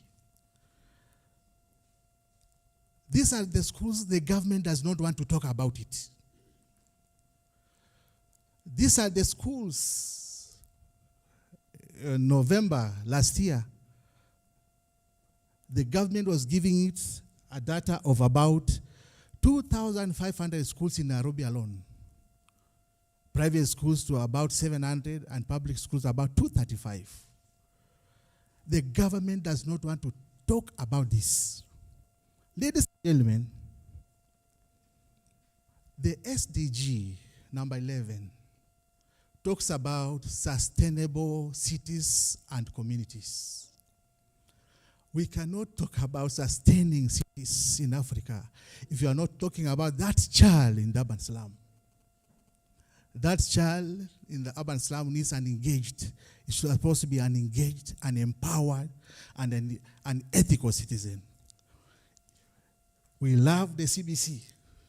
CBC is the solution, as the Bible says about Proverbs 22 verse 6. That train up the child the way he shall go, and when he grows up, he will never depart from it. The way he shall go is the area of calling, the area of purpose. And that's why the CBC says nurturing the mission of CBC is talking about nurturing every learner's potential. In WASA, we say nurturing every learner's God-given potential to the fullest. That's the only way you can transform our communities. So we want to call upon universities and our friend from CBE. Number 17 goal, SDG number 17 talks about partnership for goals. Let us partner together to bring about transformation in the urban slum. Universities, let us partner together for resources, for sharing of resources, so that you can transform that child from the urban slum to become a reformer. It's in the public domain that Kenya is the springboard or one of the epicenters of the moves of God. And one of the moves of God is science, technology, and education. That child needs to be empowered. That child from the urban slums needs to be equipped. So I want to call upon every one of us that whenever you go, think of 2050, whether we are going to have cities in Africa, beginning with Nairobi City. Thank you very much, and God bless you. Thank you, Barasa Christopher, for that sobering threat. You did not tell us how we perhaps can engage with UASA to ensure that threat doesn't come to us. We want a good city here. But thank you for your very well presented, thought-provoking perspectives. You must communicate to us, our leadership. We truly appreciated your perspectives, and we will be partners. The reason we are brought to us here, the alternative providers of basic education, especially to the very underprivileged children, is nations lag behind when they exclude a section of society, especially younger people. So that's true. And you can never have economic progress that is non-inclusive enjoyed. You know of nations in Africa here which are very unequal. I'm an economics student, which are very unequal societies. So no matter how much you grow manufacturing, your cities become very dangerous. I'm a Pan-Africanist, so I don't want to mention countries. But there are countries in sub-Saharan Africa that are very strong manufacturing. They are top-notch, world-class manufacturing. But if we transfer a teacher from African Nazarene University to one of their exceptional cities, exceptional universities, you fear, how will I go shopping? Because some unequal development meant that there's a big section of the society that is supposed to be poor, and therefore they feed criminally on those that are successful. That's unequal development. And I think that's what Christopher is saying. If you don't pay attention to the slums, to the underprivileged children, and give them CBC correctly, then we have a bigger problem to deal with in the years to come. And so Simbi International will be engaging with all stakeholders, including organizations that can be able to partner with us in this partnership in order to deliver training to communities in the underprivileged sections of our society, including the slums, Asol, and other areas. So that's the reason why we thought UASA is rightly here, because we want to partner to take this forward. I think what is running on the screen is about junior school, which is coming up on the 19th. Yes. Ladies and gentlemen, we are getting towards the tail end, and we want to really fully finalize this process, and therefore we would not do it without being able to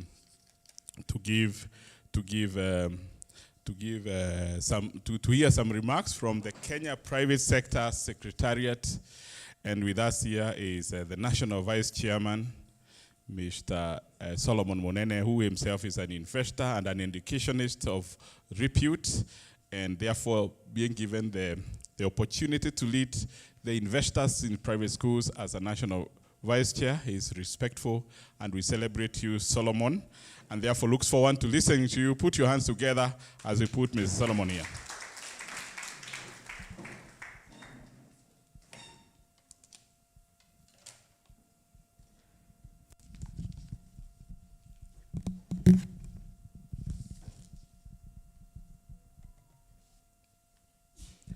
Thank you, David, for this opportunity.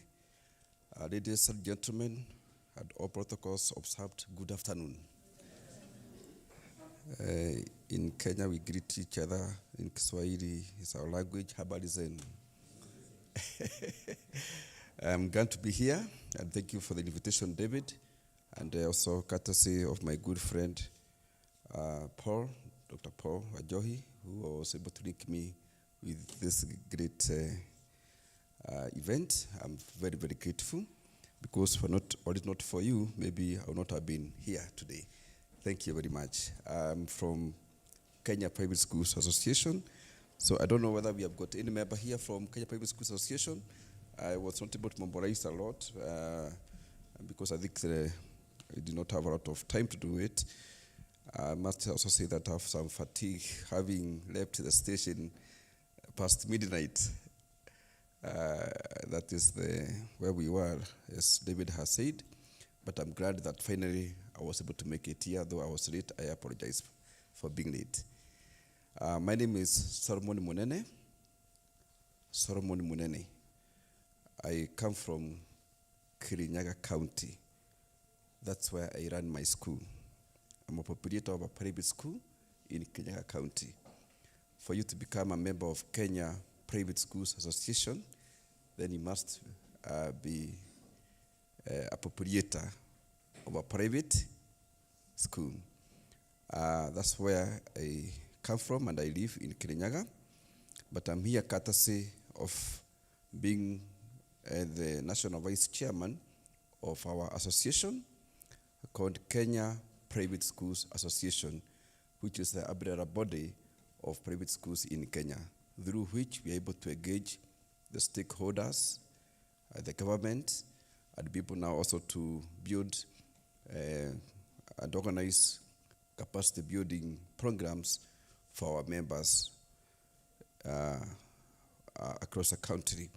So I'm happy to be here. I'm also a product of a private university called Desta University. So when I'm here at African Nazarene University, I feel very home. And thank you for having me here. I look forward for, on behalf of Kenya Private Schools Association, for more engagement. I was trying to think about what to share with you, and I was telling David that I did not have a lot of time to really put my remarks together, but I'm going to share something that I believe that will form part of what I've seen, a platform for collaboration on training and dissemination of approved curriculum. That we want to form a collaboration on how we can be able to engage with each other, and we appreciate the organizers of this program. And therefore, allow me to read what I have tried to write here so that I can spend this time, and I know we shall move forward well. Kenya Private Schools Association is a umbrella body of private schools in Kenya. I am delighted on behalf of the Kenya Private Schools Association to be part of this great official launch of CBE International and African Nazarene University partnership here at the main campus on Gatarugai. I'm also delighted to learn that the African Nazarene University core values, as told by the Vice Chancellor, are character, competence, and community. I was able to note that. And they are very similar to the key pillars of the new curriculum, which are competencies, character, creativity, and community learning. Kindly allow me to express my appreciation to the organizers of this great platform aimed at collaboration on training and dissemination of approved curriculum. At Kenya Private Schools Association, we are in support of all initiatives that are geared towards successful dissemination of the new curriculum, all the way from the basic education to the higher education level. This event is being held here at African Nazarene University, which is one of the 36 private universities in Kenya. Personally, I'm a product of a private university, that is Desta University. So talking about higher education, I'm aware that universities and TVET are now required, and maybe they have begun preparing to realign their training courses and programs to the competence-based curriculum. This means that all the sectors and stakeholders must come together for the successful unrolling of CBC all the way to the tertiary level. We are aware that in 2017, the government of Kenya launched a new competence-based curriculum, that is CBC, to replace the previous 32-year-old curriculum and system. The move was welcomed due to long-standing concerns over the former curriculum's preoccupation with examinations, heavy workloads, and a teacher-centered instructive approach. CBC is designed to be learner-centered and based on the premise that children learn best when they construct their own knowledge and skills through being exposed to different challenging scenarios and helped to find real-life solutions. The move by the government of Kenya to change the curriculum from the knowledge-based curriculum to competence-based curriculum is laudable, since any worthwhile curriculum needs to respond to the emerging issues as they arise. For example, HIV and AIDS, prevention and peace education, sustainable development, joblessness, ICT revolution, etc. Further, there was a need to prepare learners who will adapt to a dynamic job market that is demanding transferable skills and soft skills. Kenya Institute of Curriculum Development, KICD, mandated to develop quality curricula and curriculum support materials responsive to the needs of the society has, among other MOE sagas, played a critical role in the implementation of the new curriculum. To actualize the curriculum reforms, KICD developed the Basic Education Curriculum Framework. Its purpose is to provide a comprehensive basic education framework. The special needs education curriculum model, and I'm glad that we have got experts from the special needs education sector. I would like to make some comments about it, because the special needs education curriculum model has been reformed to accommodate all the children in our curriculum, and it is now stage-based, which, according to me, is one of the most progressive and innovative curriculum reforms, because it allows learners with special needs to learn in consideration of their individual educational needs, which aims at full development of their capabilities and at their independence and social participation. So now we are focused on the reports that has been just been released recently by the Presidential Working Party on Education Reforms. The Presidential Working Party on Education Reforms, which was appointed on 29th September 2022, released their report, and the Kenya Private Schools Association wishes to thank the President of the Republic of Kenya for the noble initiative of involving Kenyans and stakeholders in education during the education reform process, in line with the demands of the Constitution, which demands that there must be public participation in the formulation of public policies. Kenya Private Schools Association also wishes to appreciate the Working Party on Education Reforms, led by Professor Raphael M. Munavu, for their relentless efforts to ensure that the aspiration of Kenyans are captured in the education reform process, and for their timely release of a comprehensive report covering the entire spectrum of our education, training, and research.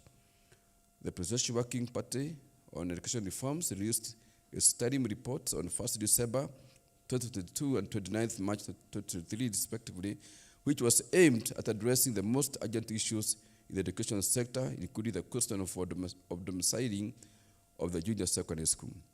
The comprehensive report by the Presidential Working Party on education reforms was submitted this month to the President of the Republic of Kenya. The report seeks to help our beloved country realize the much needed community transformation. This implementation, the implementation of the report is believed to place Kenya in the right trajectory in the country's human and economic growth. With the official release of the education reforms report, the focus now goes to the implementation. The Ministry of Education has been tasked with the responsibility of implementing the report. For effective and efficient implementation of the new curriculum education in Kenya, we must be sincere and honest with ourselves. We must honestly take stock of what we have, establish where we are, and chart a realistic work plan for the progressive implementation of the curriculum. The major focus, according to my opinion, should be ensuring that learning is taking place in a way that is ensuring the potential in every learner is being nurtured. As such, our teaching methodologies must be learner-centered and focused in identifying and nurturing the competencies in every learner.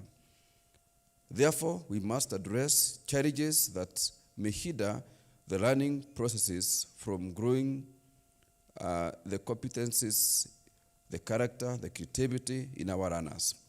It is obvious then that manpower, learning facilities and equipment, and the relevant teaching materials are critical towards the effective implementation of the competence-based curriculum. Why do I say so? The teaching methodology is a radical departure from the 844 teaching methodology, which is teacher-centered, and most of our teachers have learned through the 844 structure of education and trained in it. It will therefore take a sustained capacity building process of our teachers, and the new way of training our teachers is the reformed curriculum, teaching curriculum at the teachers' colleges and the universities must continuously be reviewed to ensure that our teachers are recruited in the most effective way. The Ministry of Education and the Teacher Service Commission need to liaise and collaborate with other institutions to ensure that the retooling of teachers is done continuously and in a relevant and sustained manner. We must also focus in continuous improvement of our infrastructure and acquire relevant teaching materials. The government must deliberately increase budgetary allocation for increased hiring of teachers, infrastructure, and learning materials. Teachers must also be willing to be innovative and improvise as much as possible. Use local materials and involve learners in sourcing out the learning materials because this enhances creativity, innovation, and problem-solving skills amongst the learners. And since a lot of funding is required for effective implementation of the new curriculum, as the private sector, we are willing to partner with the government and other stakeholders to successfully implement the new curriculum. This brings me to the recommendation made by the Professor Odhiambo report of 2012 that recommended, among others, a collaboration between the government and the private sector in matters of education. Public-private partnership, commonly known as PPP, in education is a mutual collaboration between the government and the private sector that could help reduce public spending, increase access, equality, equity in the provision of education in Kenya. In this case, the private sector is instrumental in supplementing the government efforts in providing services in the education sector. Public partnership has been adopted widely internationally over the last 2 decades to enable governments obtaining greater value of the investment in education. Sessional paper number 1 of 2019 recommended the establishment of a revolving fund for lending to education entrepreneurs at a marginal interest rate. This will reduce the public financing on education and consequently increase access, equity, and equality of education in both public schools and private schools.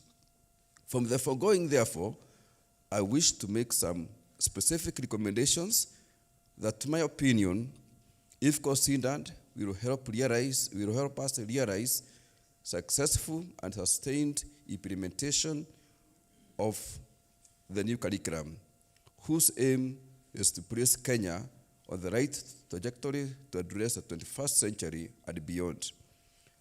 Recommendations that I wish to make are as follows. Number 1, there ought to be deep consultations with and involvement by all stakeholders in the formulation of the relevant policies, regulations, and guidelines, and the review of various rules by Parliament and other agencies. This is because the focus now goes to review of the various acts, the Education Act, the TSC Act, the NEC Act, and various acts are supposed to be now reviewed, and therefore that exercise would ask that all the stakeholders be involved, just as there was involvement during the preparation of the presidential working party on election reforms. Number 2, we need to adopt collaborative approach. Collaborative approach in dealing with challenges of implementing the new curriculum. We have a lot of equipment required in the CBC learning, and we have institutions like TVET and other polytechnics that can probably be used to be able to make those equipment. We have got collaboration in training, in funding, and in shared facilities like the playgrounds. Number 3, special incentives to promote special needs education and inclusive learning. I think there is a need to have some of these equipment that are used by SNE be maybe tax-free, duty-free, so that they can be able to be more affordable, and the institutions can be able to get them, including the public and private institutions, because those learners, we are told, they can be able to learn in our irregular institutions with adaptation, enrichment, and other approaches. Number 4, tax exemptions or waiver or deductions of the learning equipment in ICT, music, laboratory equipment. If you're able to make those equipment more affordable, it means that institutions will be able to install them. I would also ask that we should have huge investment in the training and retooling of teachers. This is where the rubber meets the road. We can have all the equipment, we can have all the learning facilities, good infrastructure, but unless the teacher is empowered to teach and deliver the new curriculum in a student-centered approach, then we will end up not achieving the objectives of the new curriculum. And therefore, it is my submission that a lot should be done in investing in teachers' training, and also hiring of more teachers, training of more teachers, to ensure that we do not have overcrowding in our classrooms. In CBC, we're supposed to have a lot of approaches in teaching, including group discussions, role plays, simulations. How would that happen if the class is overcrowded? It means the teacher will continue using the lecture method on the board. And therefore, I think there is a lot, there is a lot that is required to invest in the teaching sector. Thank you, and God bless you all.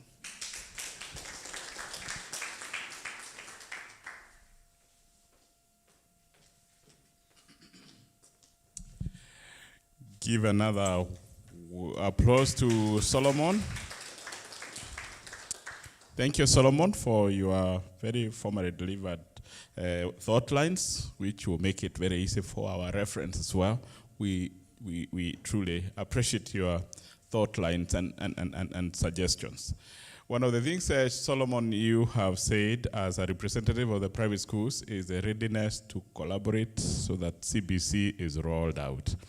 And one of the constituencies of the work we want to do with the African Nazarene University is to partner with the private schools, especially in order to retool the teachers, even as we await and know that government is trying to do their best in the public sector. What about private sector? And that makes us think we are relevantly talking. Thank you once again, Mr. Solomon Munene, the National Vice Chair for the Kenya Private Schools Association. Ladies and gentlemen, we are coming towards the tail end of our event today, and therefore our event is going to be climaxed by listening to our chief guest. And before we put him on screen, I want once again Dr. Ruben Damburi. He is not here physically because he is in the leadership of the Teacher Service Commission, which is having a formal event at governance level where his presence is also required. And so we'll be putting in Mr. Ruben Damburi on board on screen to address us. But perhaps in an interest of wanting to introduce in a short way, Dr. Ruben Damburi is a public servant of many years, having served both as a teacher trainer and also as a curriculum development and the Institute of Curriculum Development. Dr. Damburi too has been a staff at the UNESCO, Kenya National Commission for UNESCO. By listening to guests. In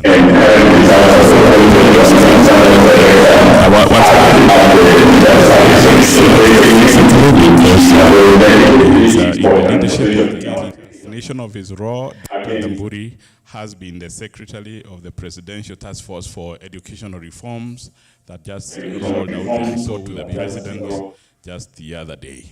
So we are absolutely privileged to have Dr. Damburi address us this afternoon, and therefore we put our hands together and put Dr. Damburi online. Welcome. Welcome, Damburi. Welcome. Thank you so much, the moderator, Mr. Kimani, the Vice Chancellor of African University, Nazarene University,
institution by providing an enabling environment that is conducive to learning, motivating learners to feel their potential through competition over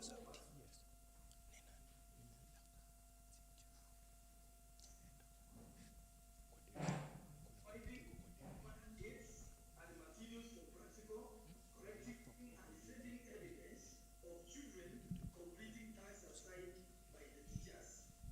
Partnerships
but it can also destroy friendships. Picking the right partner is a vital step in strategic planning of a business.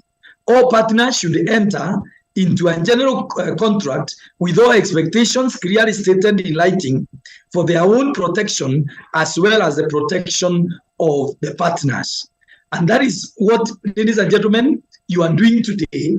And I want to say this is a great move that means to be appreciated, that our universities can be able to partner with the other organizations to bring change and innovation to the universities. I wish you success in this kind of partnership and hope that you will endeavor to utilize the government mechanisms that are set and be able to utilize the government laid down procedures in the partnership and the collaborations, MOUs that you are going to be signing, and the legal documents that are there in government to make this to become a success. I wish you well, and God bless all of you.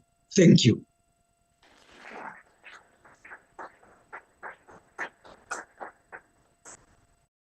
Much, Dr. Ruben Damburi. It's very honorable of you to give us those charges, to charge us to move forward, and especially the profound many statements you made that give our meeting and our objective of today very relevant, the very relevance we needed. Once again, we truly thank you, and especially so doing within the circumstance of very pressured work expectations where you're working.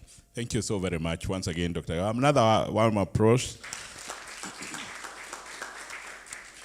We will be wanting to make some remarks from the audience with regard to the presentations done by the Secretary General of WASA Kenya, Mr. Barasa, as well as the presentation by Solomon Munene, the leader and the National Vice Chair for Kenya Private Schools Association, and our Chief GS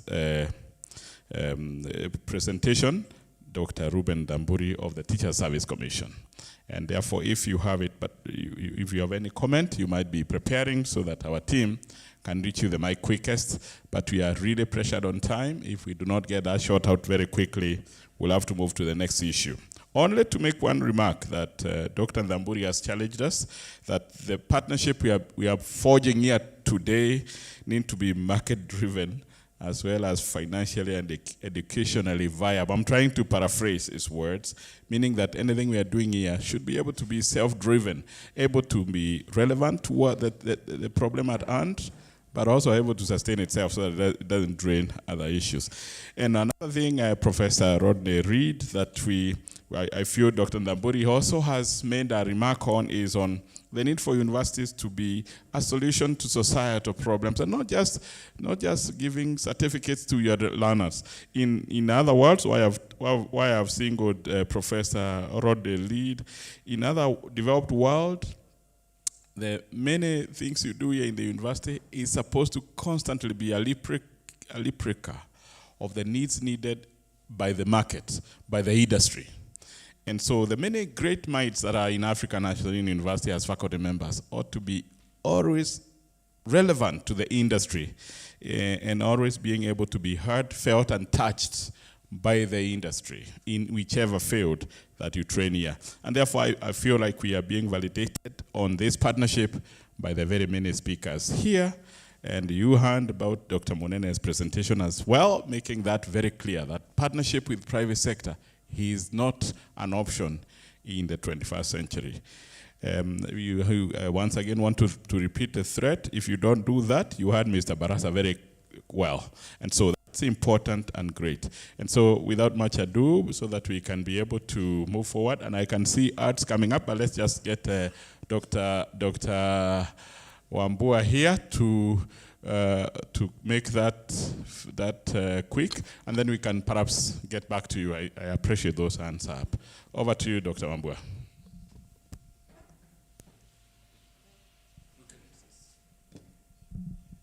Okay, thank you very much for the presentations. We are very grateful, even for the keynote address by Dr. Damburi.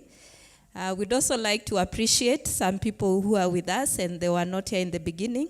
We have NTV with us, we have K24, and we have Hope Media. So we are well represented in the media. And also KTN and Kameme. So thank you very much for finding time to be with us in this very important occasion. Now, when you get a visitor at the end of the day, you have to give a gift. That is African. And therefore, we'd like Professor Reed, please come and give this gift to David to present over to Dr. Damburi for a well-done presentation. Please, David.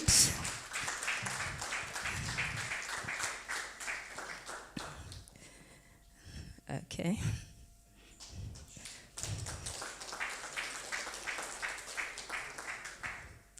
And we are pleased requesting you come here, Rodney, Professor, and David, you can sit here so that you sign the MOU.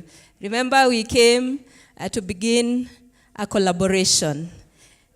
Please sit here so that you sign. So we have the MOU.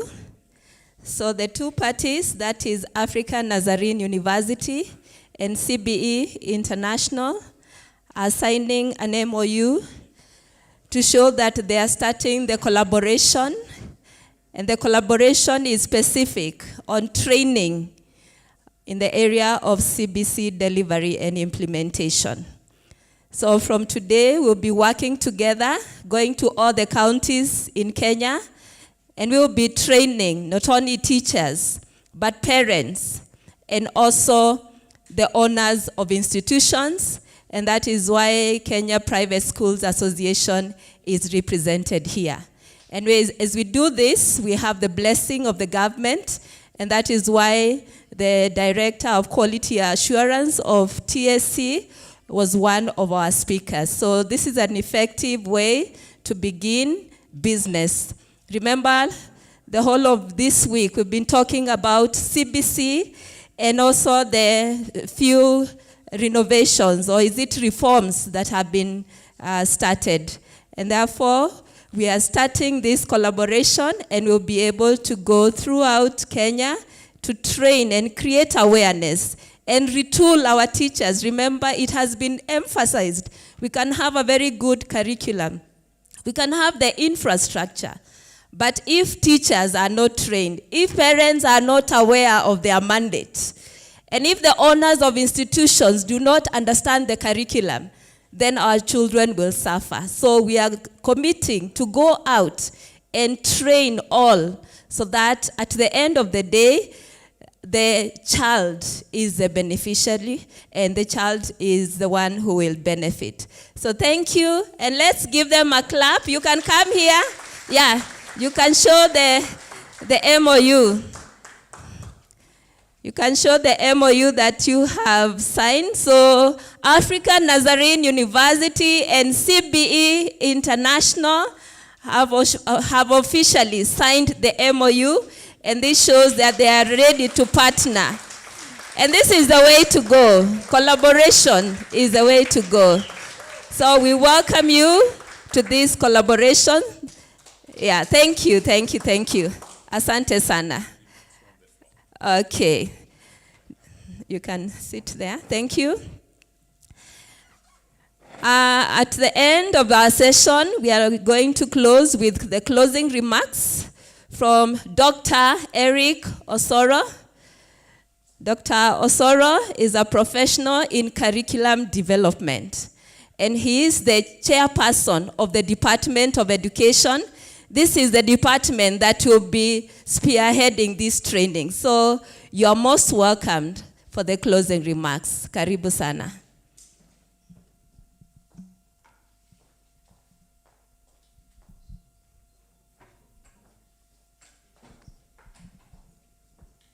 Yeah, thank you, Dr. Wambua.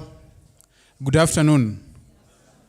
Yeah, I think we have been clapping since morning. I want to ask all of us to stand up and stretch a bit. You look so tired.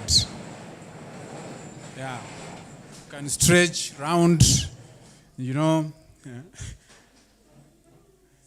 Say hi to your neighbor, and then we can sit down.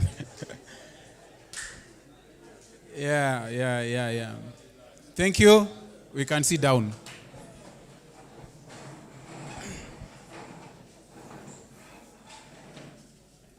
Yes. The moderators, the DVC, the council member from CBE International. As you've heard, my name is Osoro Eric, Chairperson, Education Department. This afternoon, I'm happy to stand before you to witness the signing of this collaboration. As you've heard from the men and women who stood before me since morning regarding what is going around in our country regarding competence-based education. I just want to begin by saying that normally it's not good to blow your own trumpet, but in these circumstances, I think because I've been given this opportunity and I happen to be like the second last person to speak, I think it's also good I deviate slightly. Maybe I speak about African Nazarene University Education Department. I have nothing written really as a speech, but I just speak generally. As a department, we are well prepared to receive the CBC graduates. That is after they complete their secondary education. As a department, we have done a review of our curricula. We have kind of brought in some new units like, inclusive education, because CBC is about inclusion of every learner. That is what our expert from special needs education was speaking about. It's a common unit from beginning with the students who joined us. That is the last intake. They'll be doing that particular unit as a compulsory unit. ANU is known for the 3 C's Professor Reed spoke about, but we have a common unit that cuts across that is not found in any other institution. Ethics. Every program has a unit that touches on ethics. For education department, we have a unit that is called EDU 141 for the freshers, ethics in education. So all our learners, they are inculcated, taken through that particular unit, and it also cuts across in each and every department. We have something new that we have introduced in our curricula that is called community service. Madam, I expected Ms. Wokabi to speak about that, but I think maybe she forgot. But we have community service. It's one of the common units that is cutting across. It's a competence within the 11 competencies that Ms. Wokabi, Professor Ngiti spoke to. We have a unit in education called portfolio. In fact, we used to have it before even CBC. Anybody, if we had school-based students here, those who graduated before, they will tell you that they had to prepare a portfolio before they graduate. That unit again now cuts across from the primary option, secondary, ECD, name them, all of them across the board. There is another unit that we have that also will kind of prepare our learners for the CBC. Screening and placement is also a common unit that all the education students have to go through. So in other words, in a nutshell, what I'm trying to say as ANU, as education department, as we partner with CBE, we are already prepared. We have prepared our curricula. We are set to go. The ball is set rolling so that we can hit the road as early as maybe from this afternoon, Mr. David. Generally, having listened to the guests who spoke before me, I've listened to David Munene, I've listened to Dr. Dhamburi. What I'll say generally is that collaboration is the way to go. As an institution, as an organization, CBE, I think for us to increase our productivity, for us to improve on productivity, we have to collaborate.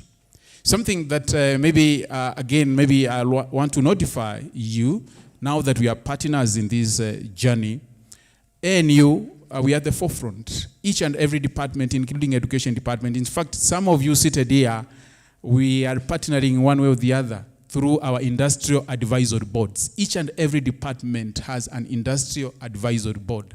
Some of the members speaking here today are part of our industrial advisory board. So we are together, or we are connecting with the industry to inquire what they require of us so that we are able to adjust our programs accordingly. So we are able to improve our productivity, and I believe that it's through collaborations also we are able to give our employers some sense of, maybe a sense of purpose. What are they for, you know? What are we training for? What are we preparing our graduates for? It is through this kind of collaborations. And I believe that, as always, our slogan goes that what begins here does what? What begins here transforms the world. And what begins here, I know, is going to transform the world, transform the society around us, and so on and so forth. The other reason, and having listened to Professor Dr. Thamburi, is, we are able to brainstorm. When we sit together like this, we are able to come up with new ideas. And as David has been reminding us since morning, that we not only criticize. I was just listening to the debate coaching, and I realized that a number of us are very good in giving criticism, but we are not ready to give solutions or suggestions on how to solve some of the problems that we are facing. But when we come together, I've seen we have private, Kenya Private Association of Private Schools here. We have one for the schools in non-formal settlements led by Baraza, and so on and so forth. I think with this kind of collaborations, we are able to brainstorm, come up with new ideas, ways of solving problems that are facing the society. And maybe the other thing is, in a society, the way we live and we do things, it's always good to develop growth and also understanding amongst ourselves. We can only do that through collaborations. The other thing maybe I heard that was mentioned in the morning, my good friend Ms. Wokabi spoke about it, that he had somebody yesterday mention assessments. We are changing from examination to assessments, and she brought in a new word called criterion referenced kind of assessment. That's what CBC is all about.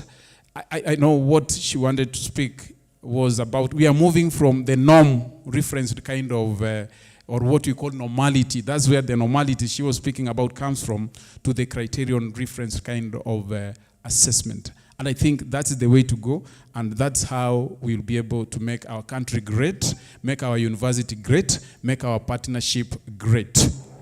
My parting shot to all of us, I just want to pick it from the keynote address. He did tell us that collaborations are very good. They create friendships, but they can also destroy friendships. When we collaborate, we expect that it's always good we put all our cards on the table.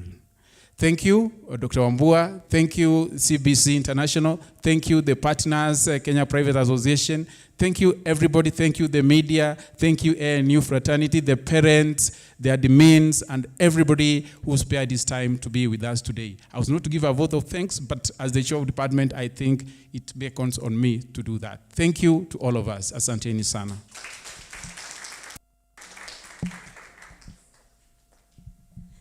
Thank you, Dr. Osoro. You've already given thanks, but there was a special place here for thanks, for the vote of thanks. And I'm going to invite Titus Kitonga, CBE International Director. Welcome for the vote of thanks. Thank you so much, Dr. Brenda. Is it Dr. Rebecca? Thank you so much. And my name is Titus Kitonga, and I appreciate the opportunity just to give a vote of thanks. Osoro has already helped me in that, and which I also appreciate. So mine is very brief. I know we've had quite an engaging morning, so it's just to bring it to a close. Just to say, we have many partners here. We have the leadership of African Nazarene University, led by our DVC. We really thank you so much for leading this process. We have faculty members who have been here with us. We have the leadership of CBE International, led by our executive director, Dr. very soon he's going to be a doctor, Dr. David Ruchu. So we have CBE International, we have the directors of CBE International, we have the media, we have organizers, we have many people, we have students, we have the public, we have Dr. Thamburi, who has been following us online and given a keynote speech. We have Salome Wenya, who is a Ministry of Education Regional Director for Quality Assurance. Ours is to appreciate every stakeholder who has made this a success and to say that the work has just begun. As has been said, the train has left the station. And in this partnership, this is now the time to begin working, and we know that we are going to roll out CBC training in this country. This is a momentous time that we can be able to make history, and we know that with this partnership, we are going to make history in this country, whereby we have the crew.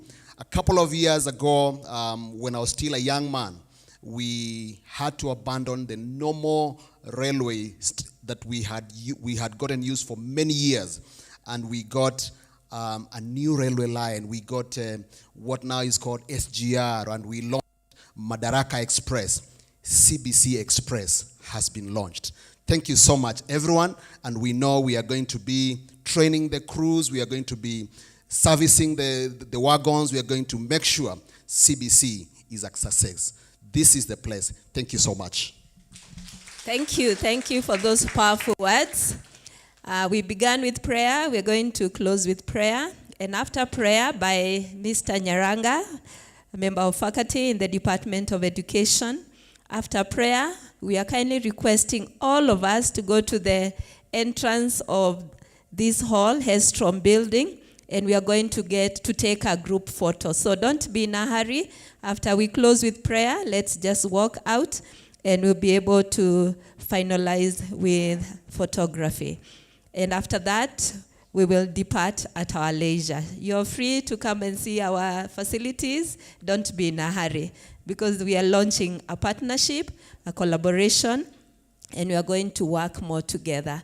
Welcome, Mr. Nyaranga, for a word of prayer. Thank you. Should I pray from here? Yeah, it's okay. You can also pray from there. Okay. Can you hear me? For the sake of our prayer, I would request all of you to stand.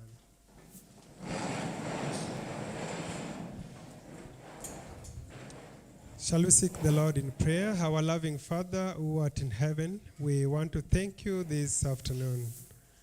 We want to thank you because in a special way you have been so gracious to us that when we began, we started with you, and now when we are ending with you. What a great God. We want to thank you for each and every soul and person who has come here for the purpose of this ceremony. Ceremony that has been witnessed in good faith, and with the hope that you, God, you are going to take the lead. The Lord, the preparation of the stakeholders for the purpose of implementation of this new curriculum may come to pass, that each and every member may participate and may have the passion of making our upcoming learners to be equipped for the purpose of life to come. We want to thank you for each and every organizer, for the speakers, and for the participants in a very special way. Lord, that you meet each and everyone at their point of needs.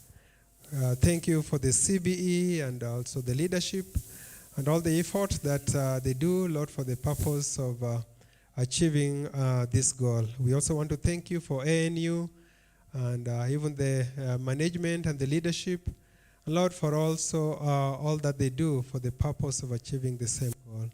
We want to thank you, Lord, for the community that has been created here today, that may you see it to come to pass, that it may go well. Now as we break, we just want to ask, Lord, that you may separate us physically, but join us together with that bond that cannot be broken. If there's a place where we have not pleased you, we seek for your forgiveness, but more so, may you always walk with us in all the ways that we move. We want to pray all this afternoon in the name of Jesus Christ. Amen. Amen. Amen. God bless you and thank you for coming. Let's meet in the training. Remember, 19th August, we have the training. It will be online, so you are most welcome. Okay, Asante.